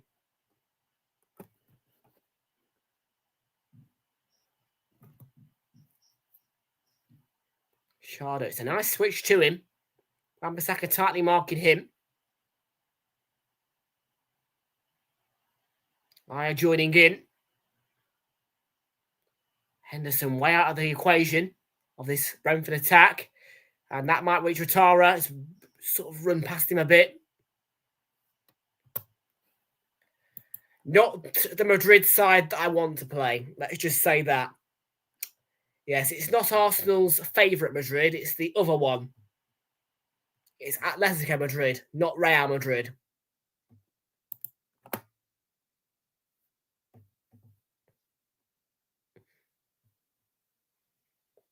Yes, I'm a bit...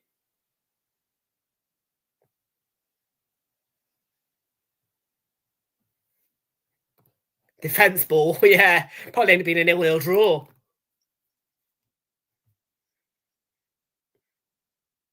I don't know what I'm going to do on my bet builder. I don't know what I'm going to do on my bet with the bet builder tomorrow. I think under 5.5 goals would be a reasonable shout.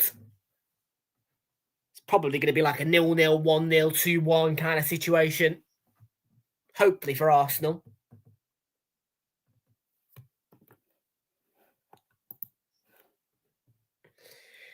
Yeah, we'll have the usual £2 worth, 50p Acca insurance, 50p price boost, and of course the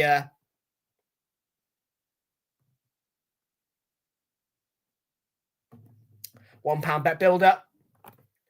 We'll be back with Ladbrokes tomorrow.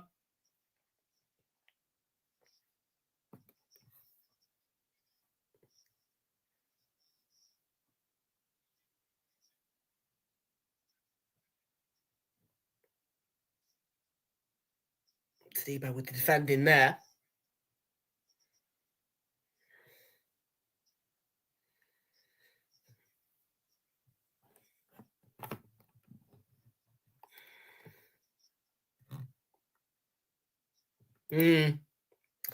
Yeah, I don't know how it's going to go, really, but better win. Better win. It would be nice if Arteta tried to take the handbrake off, but I don't think he can. No, it's not a nice fixture for us, really. We'd much prefer to play Real Madrid.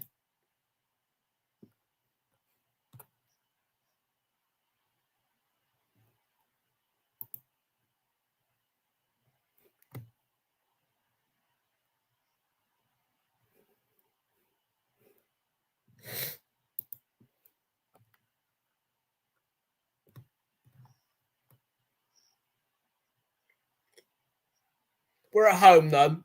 That's the bonus. But again, though, we don't really have an excuse to be afraid of anything now, to be fair. I can't lie. We've won it. We've won at the Bernabeu, so there shouldn't be a reason for us to be afraid of an away ground anymore. Because, in my opinion, the Bernabeu is the biggest test you can have.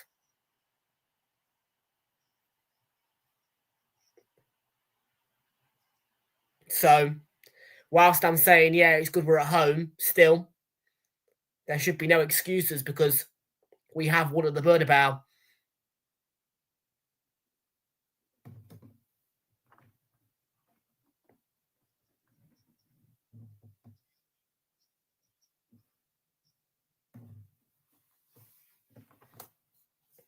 Winning at the Bernabeu was almost the equivalent to United winning at Anfield yesterday. United, though, did deserve to win yesterday. They've been really positive in the way they've gone about their Anfield trips the past 3 times. And third time lucky, they got the win. It's been coming.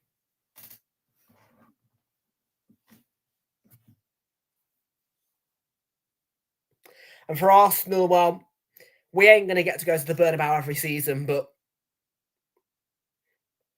most certainly it's we might be a bit of a bogey for Real Madrid. You don't know, do you? If we played them every season, we'd have the answer to that. Kaeda's long throw didn't lead to anything for Brentford there.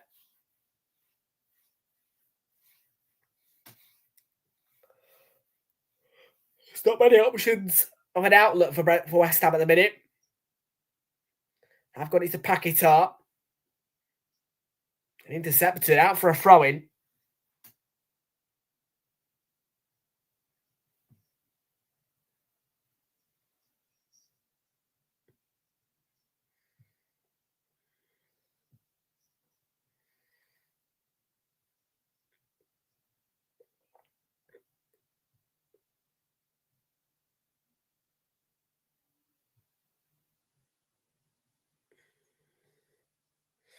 Shard pinching the ball back off West Ham there.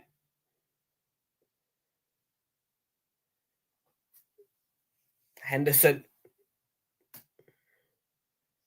Brentford moving forward positively again. Damsgaard was tripped, but there's no foul.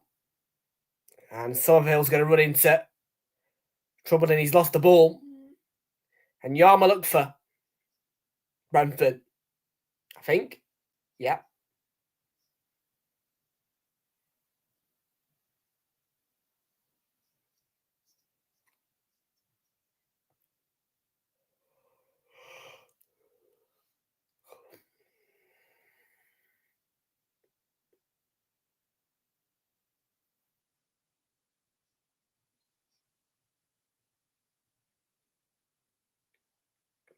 We're just shy of 2.5 minutes before the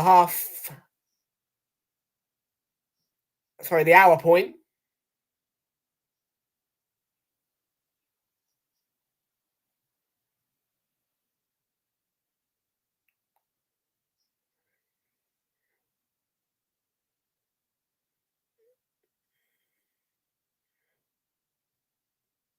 Approaching the 59th minute.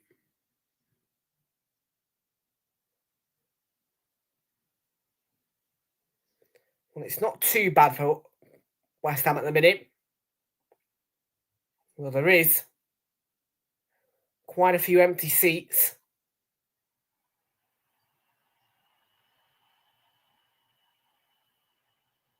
Most certainly aren't a happy fan base of the West Ham fans. It doesn't really feel like Nuno can do that much with this team. They made a bright start. They do tend to start quite brightly in games, West Ham, but once Brentford have had it their way, they've not been able to swing it back into their way, West Ham. Feels like once the pendulum swings the opponent's way, involving West Ham, it stays that way.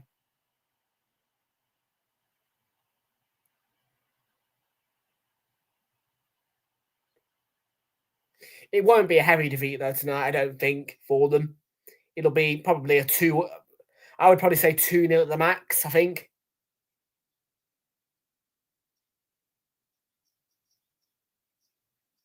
Ouattara, it's a lovely turn.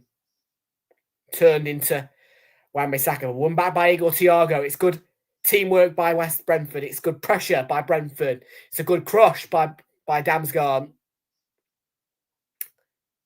And they'll come again. Damsgaard might need support. Finds Aya and hooks towards the back post. And it's headed behind for a corner. There's been a lot of those in this game. There's been a lot of those corners. There's been a lot of those.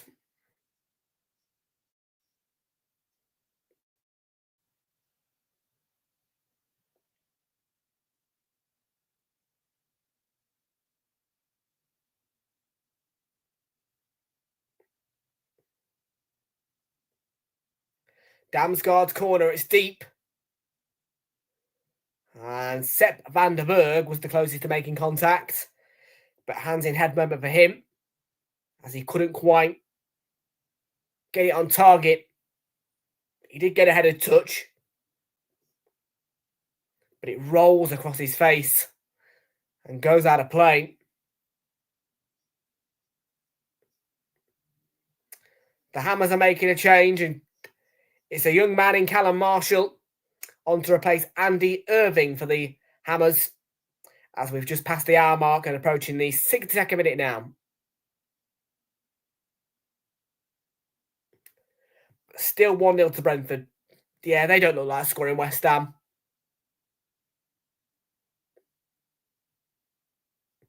You can play quite comfortably against West Ham, really, with a lead and just hold on to it. Particularly away from home.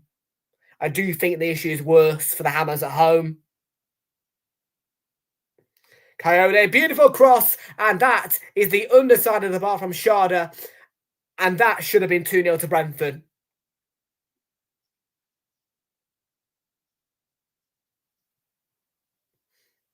How on earth?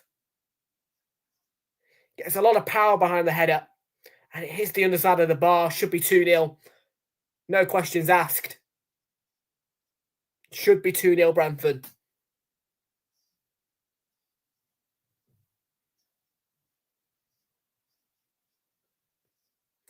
And maybe that will get West Ham up for it a bit more.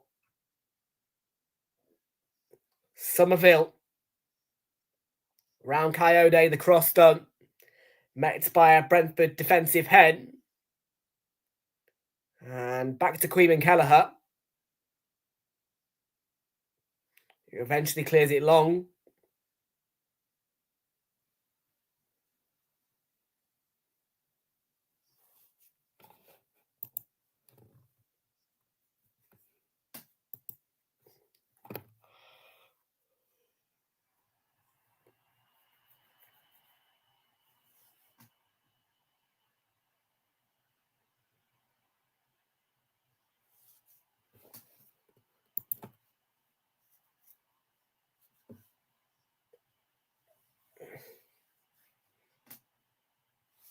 I've got a slice of bread over here. I've just realised. Yeah, I did not enjoy my dinner earlier. Well, I won't lie. Bought some ready meal from Iceland. Normally I like their ready meals, but yeah, it wasn't really for me.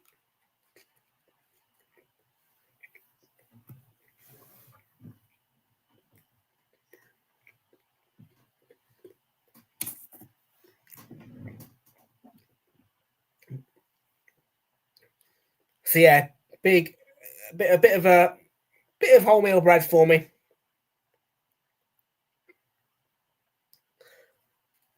Yeah, I don't recommend. I normally Iceland's ready meals, like I said, really nice, but their cheese and tomato pasta, don't recommend it.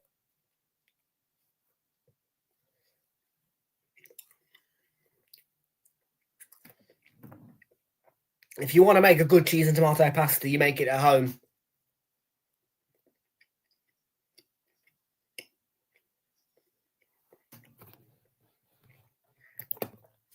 I'm all right, thank you, Kate and Jonathan. Good to see you in here.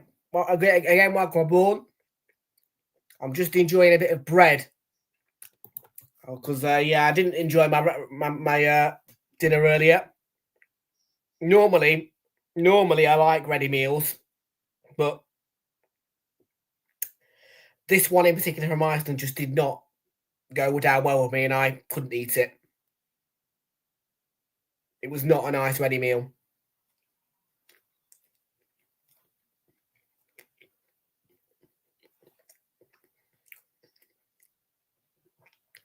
So put a bit of bread up with me. I do like bread. Who doesn't like bread? Well, some people don't like bread, to be fair. I used to be quite fussy with bread. I used to never eat the crusts. I do agree. I must say I've gone off mac and cheese a bit recently.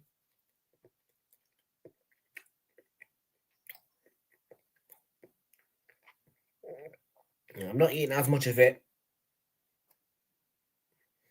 I'm a bit more on the kind of like pies and fish kind of side of that's more what I'm eating in a minute.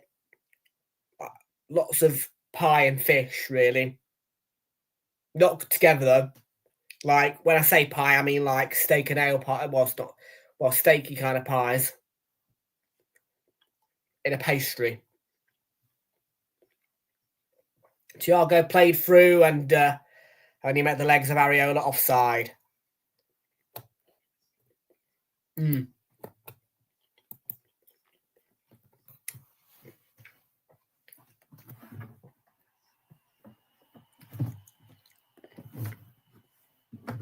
Yeah, we always tend to get a big meal deal from like a Waitrose or a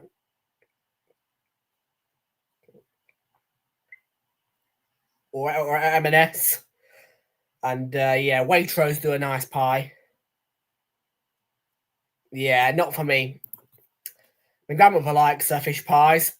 The idea of a fish pie does not make me too excited, really. Like, I like fish, but fish pie just doesn't sound appetizing. Card here.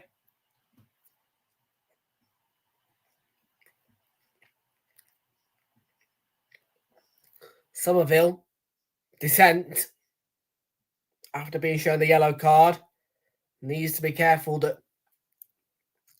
he doesn't get sent off for that. Because Andy Madley could have easily shown him a second yellow.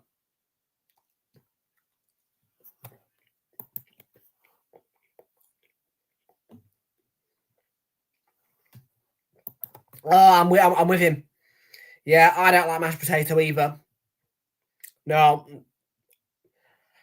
Yeah, I mean, well, back in my old house, bangers and mash or mince and mash were two big dishes.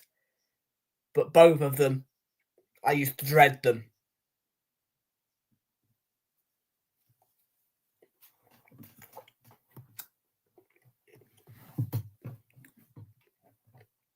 Yeah, I do not like mashed potato. I'm with Jonathan on that.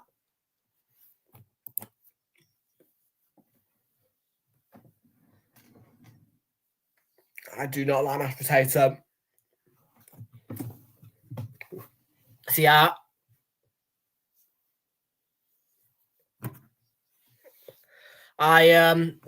don't like oh well, it doesn't make me sick. I can eat it, but I don't like it.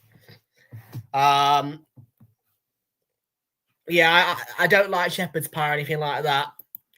Like if you are going to give me a pie, I want pastry with it, not mashed potato. Pie and a pastry is what I like. Normally steak and red wine or something like that.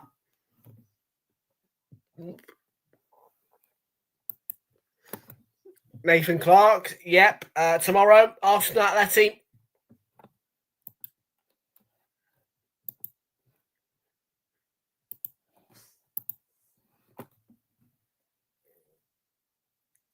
I do like jacket potatoes though. And I know jagged potatoes are what mashed potato comes from, but there is a difference. But I don't like baked beans. Oof. Yeah, baked beans are one of those things that will make me want to puke.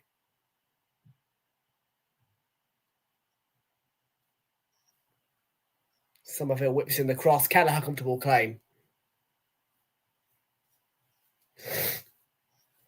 Yeah, I do not like baked beans.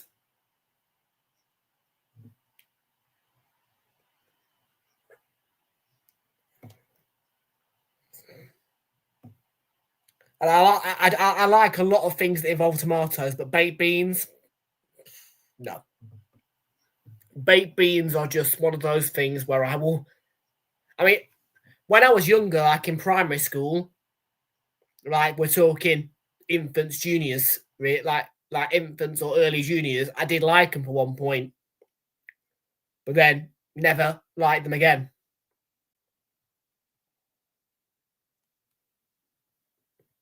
Now, every time I look at baked beans, I just think, oof.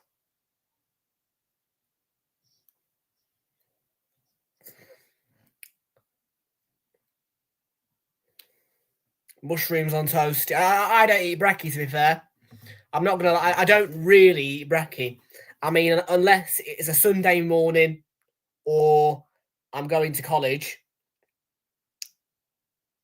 And that tends to be a McDonald's breakfast.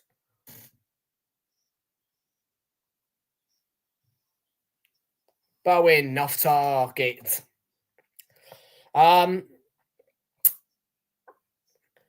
When I was back on my internship, though, I did have orange juice every morning. Help me out, yeah. It's a good thing to have, in the morning, orange juice, I think. Gets you... Well, it's really good for your digestive system, orange juice, to be fair. It's really good for your digestive system, orange juice.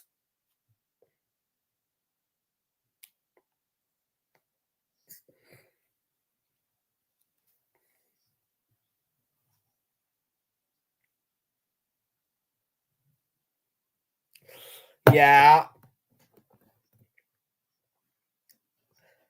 Don't like liver. Yeah, I'm not a big fan of onions either.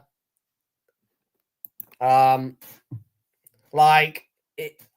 would blend onions into things because, I don't like the texture of them when they go into my mouth. I like the flavour, but the texture of the actual onion is just gross. So if I make it, I would blend onions into things, or do like a powder or something.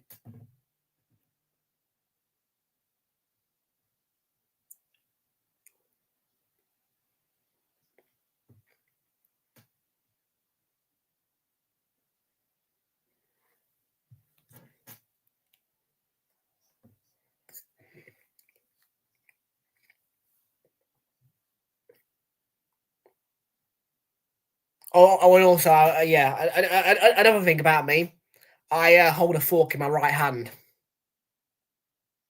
Yeah, I don't do it the right way. I cannot, for some reason, my left hand just will not do a fork. So I've tried it, but I can't do it. So I do have a fork in my right hand.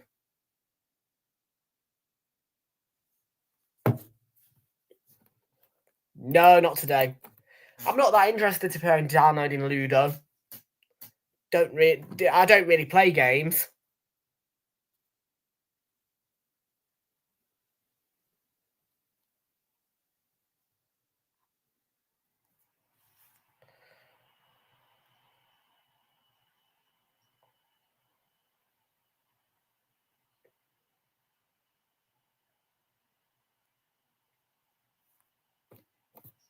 No, I'm not scared. I don't play games really, mate. Like, if my concept of a game is really somewhat quick and simple, or like casino games. I always do my free bonuses in the morning.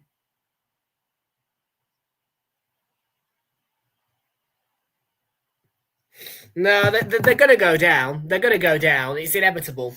And I will be delighted because they won't come back. Once this West Ham side are gone, they will not come back. They will not come back. Once they fall, they're gone. Once they fall, they are gone.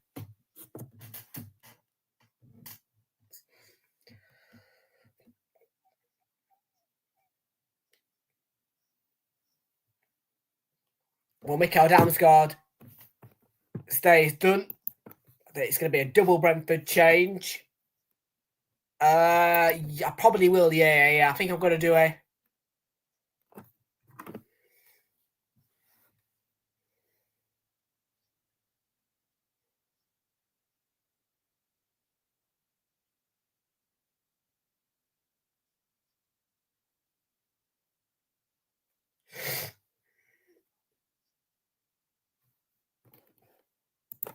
Oh, Bournemouth are fine. Bournemouth ain't going nowhere, I don't think. Bournemouth are, in fact, third right now, I think, or second.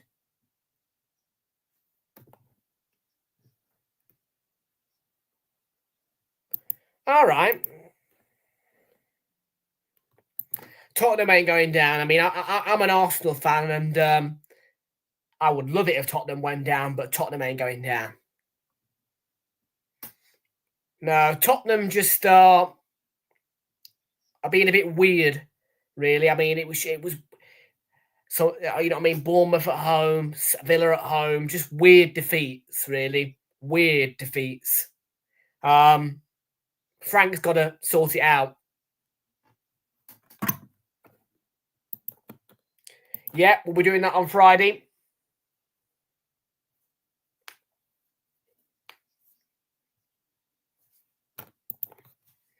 Yeah, it wasn't enjoyable. Well, I mean, it was enjoyable watching Tottenham play. They were the better side, but how are you losing to Villa when you're the better side? They could have easily scored 4, 5, 6. Didn't take the chances.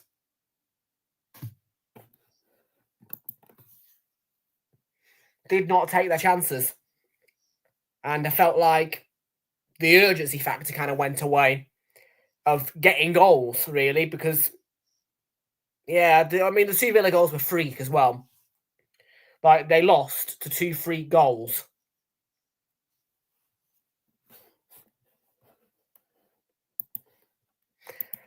No. I disagree, to be fair. I disagree. I do disagree. No, there's... I hate to say it, but I think I want Burnley down. I mean, you've got so limited choice. I mean, West Ham and Wolves are both not looking good. I don't know, man.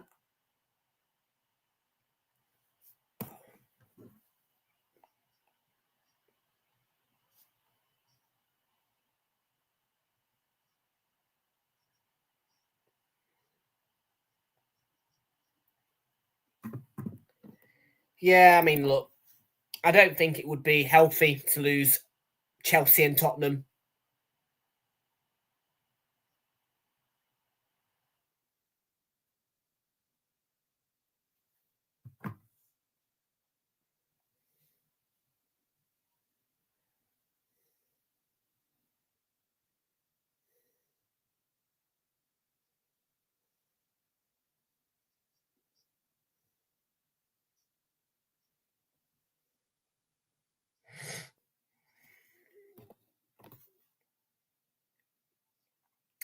Chelsea against Sunderland.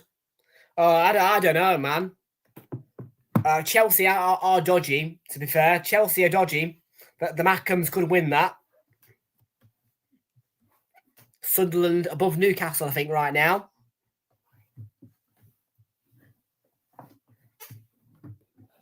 I think they are, anyway.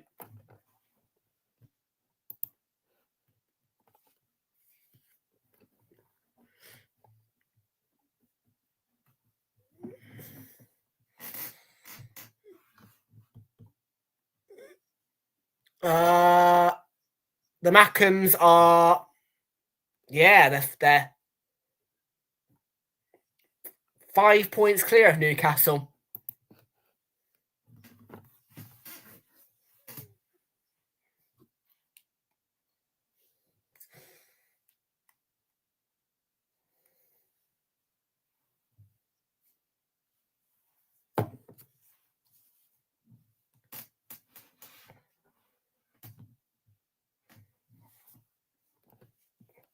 Do you miss Eddie Howe at Bournemouth? Got a good manager now, though, Andoni Iraola.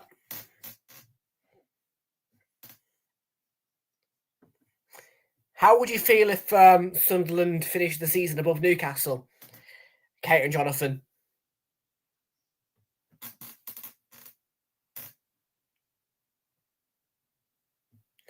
10 minutes to go here, by the way. Still 1-0 Brentford. They're fine. West Ham ain't touching them.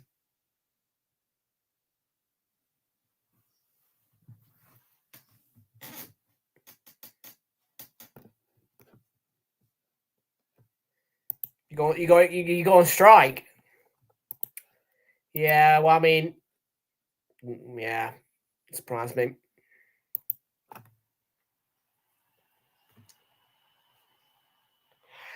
Folks, if you haven't already, do make sure you are smashing like on the stream, hit that subscribe button. If you are new, share the channel with your friends, and probably a bit late to say it now, but do as well. Let us know who's going to win on the poll. But yeah, smash a like. Let's get up to 5 likes. Come on, people. You know the drill. Smash a like on the stream. 3 likes in a minute. Let's get up to 5.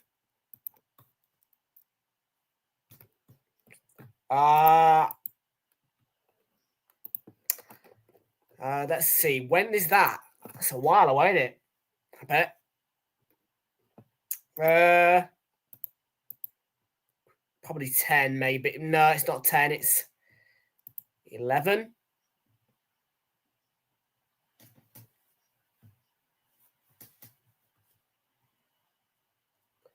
It's a while away, that one, Jamesy. Bournemouth Everton.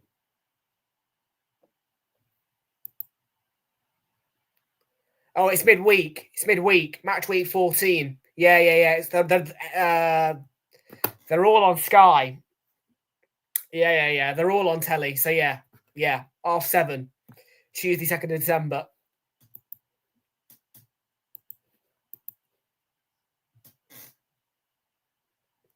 They're all 7:30. So yeah. You'll be on telly. They're all on Sky.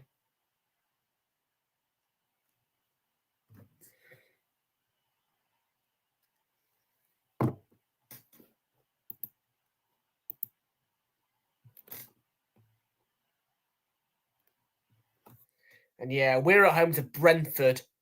I mean, I'll either sit back and watch it or I'll go. Yeah, I don't know what I'm going to do.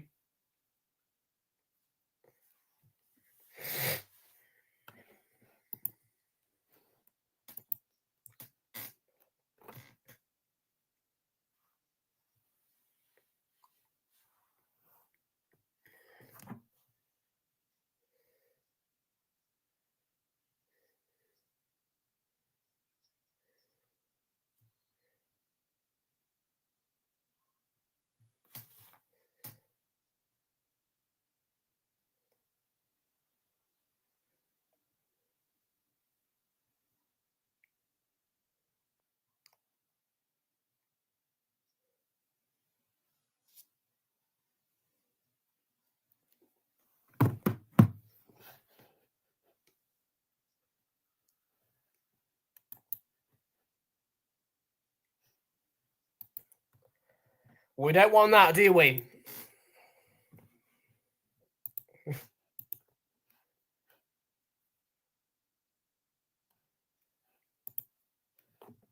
You go to war. I mean, yeah, war. Proper rivalry. If it involves war.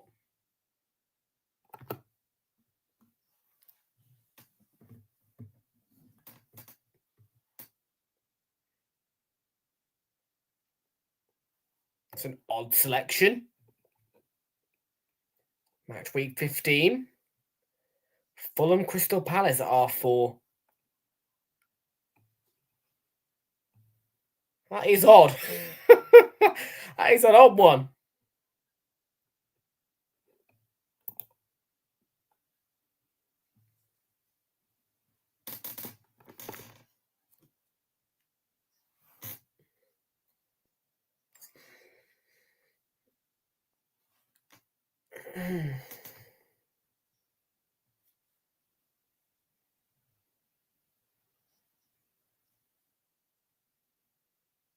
Mavropanos looks to be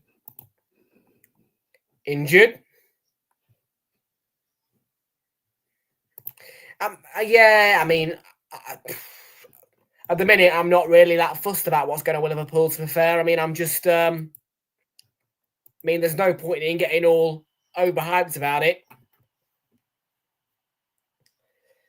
Because all that's going to do is... well, I mean, City are there. City are above Liverpool right now, so we've got to be mindful of City, really. I mean, if Liverpool completely fall away, though, yeah, we'll start laughing. But City are around, and we as Arsenal have got to be mindful of that.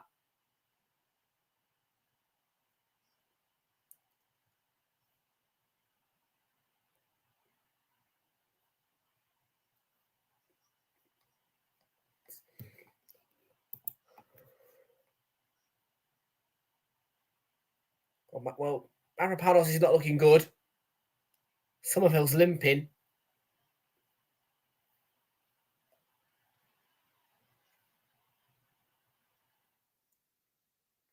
It's yet another soulless defeat for West Ham, really.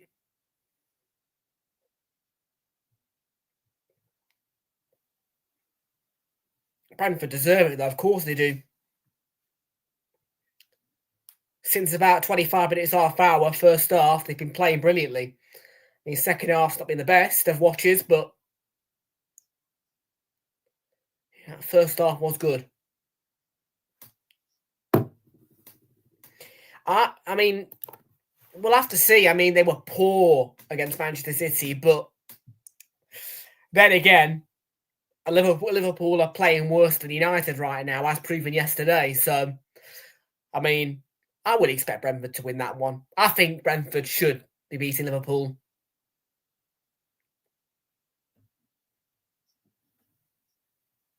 No, it's. I mean, United did look good yesterday. I mean, it was. I'm interested to see what they can do now. 2 points behind Liverpool.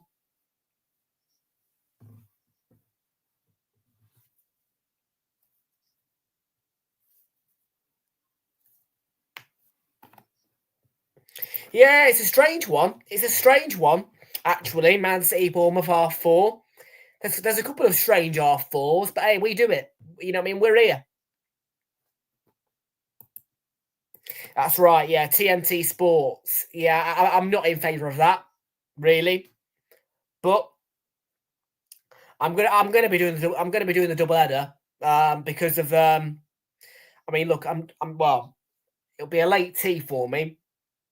Don't mind me if I do have a bit of tea during the match, by the way. Just for clearness. I may be having a bit of tea, sandwich or something whilst I'm doing that 8 o'clock kickoff because I'm gonna do the R5 and the 8 o'clock straight. Yeah, I'm gonna do a late double. I don't normally do that, but because of me not being here on Sunday, I'm making the exception. Normally, I'd just go, yeah, R5 or 8 o'clock.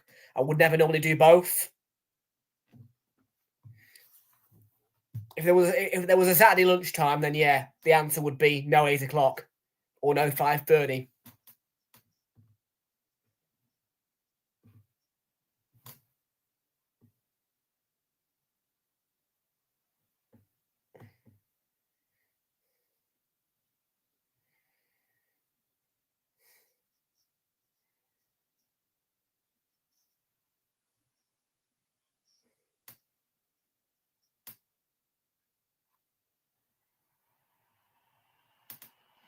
Pretty much, yeah. Pretty much. It's the way I do it. It's the way I do it.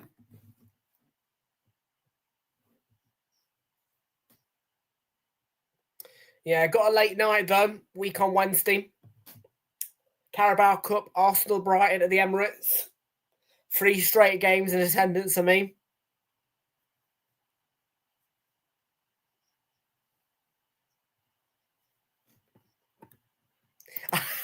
Because I wasn't that sure. I know. Fraser, I know. I wasn't that sure. And I said it yesterday. Normally, I'm a bit of a nervy prick about it. I should have put more on, though. Fraser's right. Fraser is right. Fraser was the one person I sent a photo that slip to. And yeah, he's right. I should have put more on. He's right, because I made an excellent call there. Just needed a bigger stake. I wasn't 100%. I wasn't sure if Maguire would feature as well. But it was written for Maguire.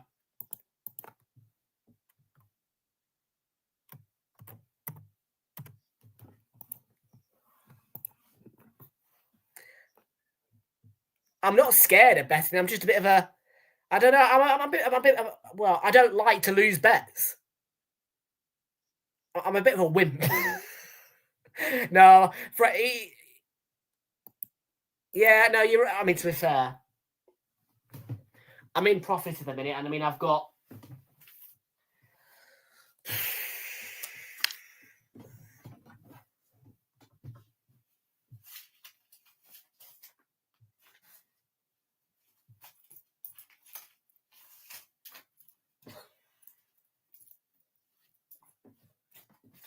Yeah, I mean, I've got...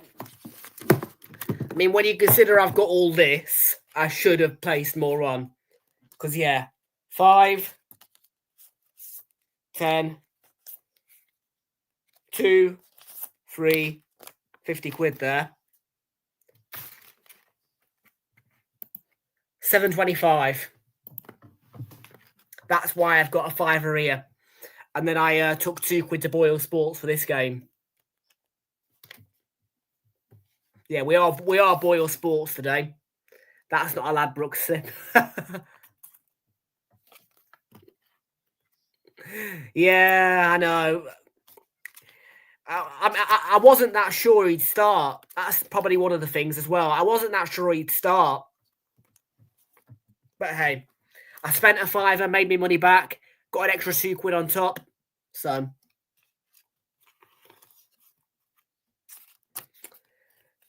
But yeah, I should have just gone right. £5 Maguire to score.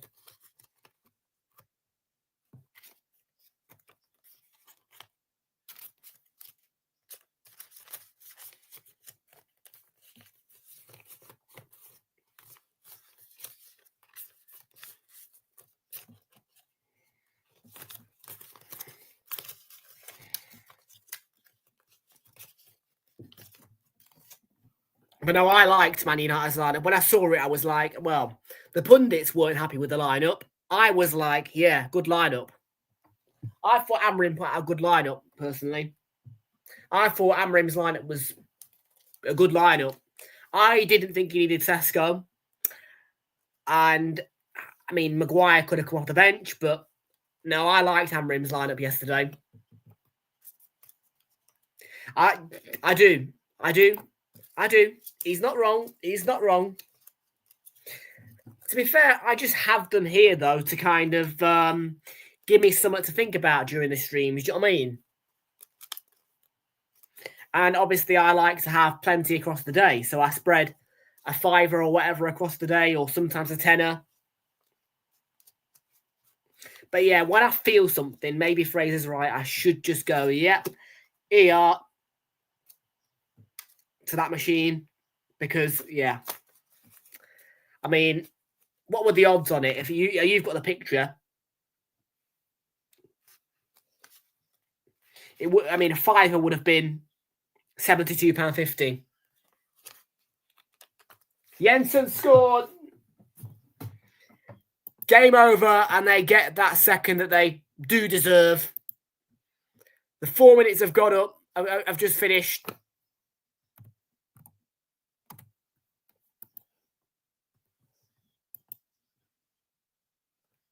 It was, I think it would, well, 50p. Yeah, it's £72.50. It would have been £72.50.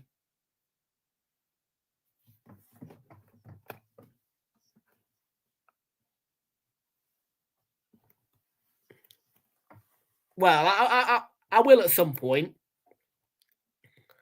Yeah, no, it's my, yeah. I should have just stick to £5 on it.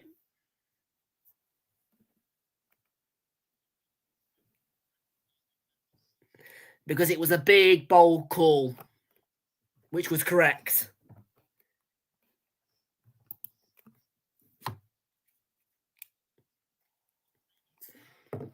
And that's the full-time whistle, and Brentford get the win that they deserve.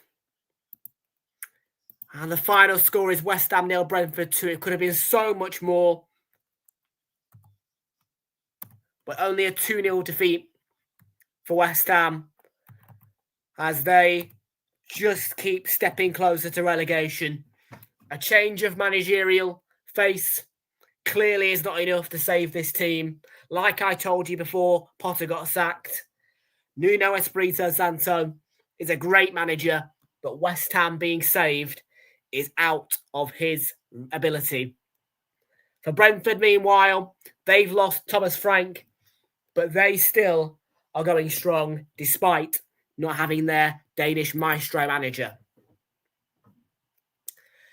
A damaging defeat for the Irons. Another great day for the Bees and Brentford. And we will see them on Saturday against Liverpool at the G-Tech.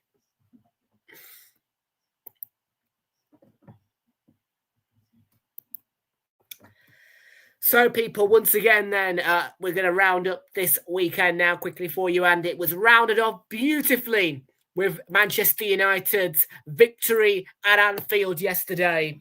It really was one special, special day for Harry Maguire and Manchester United to round off this Premier League weekend. And in amongst it all, Arsenal are top of the Premier League table.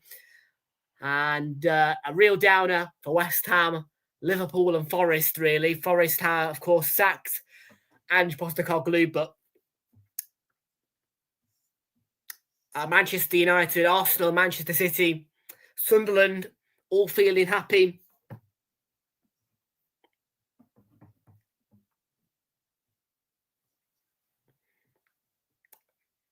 So, yeah. But Brentford moved up to 13th with this victory. And next on the Realltom Football, we've got the Champions League, where Arsenal take on Atletico Madrid. The kickoff is at 8 o'clock. You can join us for all the build-up for the game on Prime at 7:45. And then all the rest is to be confirmed for the rest of the midweek. But we will be back on Friday for Premier League action when West Ham go to Elland Road and face Leeds United. From here, from me, though, it is good night and bye-bye, as West Ham are beaten at home again. Take care.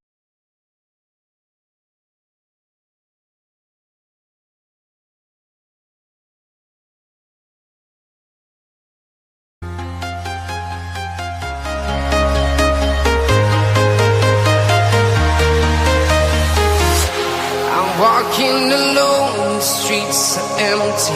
The only thing I can see is my own silhouette. I'm getting stronger, step by step. The clock is ticking, but there's no time for regrets.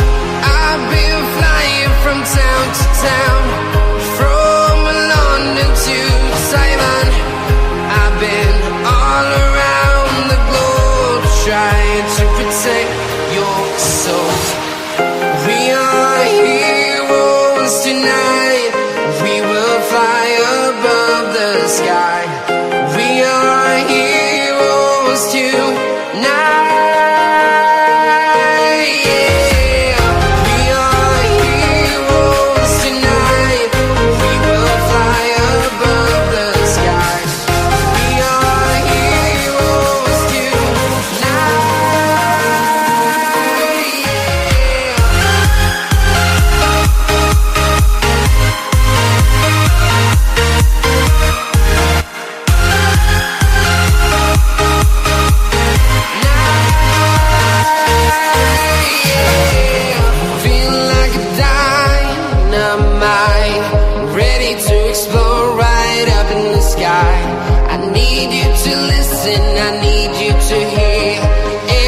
show any fear. I've been flying from town to town, from London to Taiwan. I've been all around the globe trying to protect your soul. We are heroes tonight. We will fly above the sky. We are heroes tonight. Yeah. We are heroes tonight. We will fly above the sky. We are heroes tonight.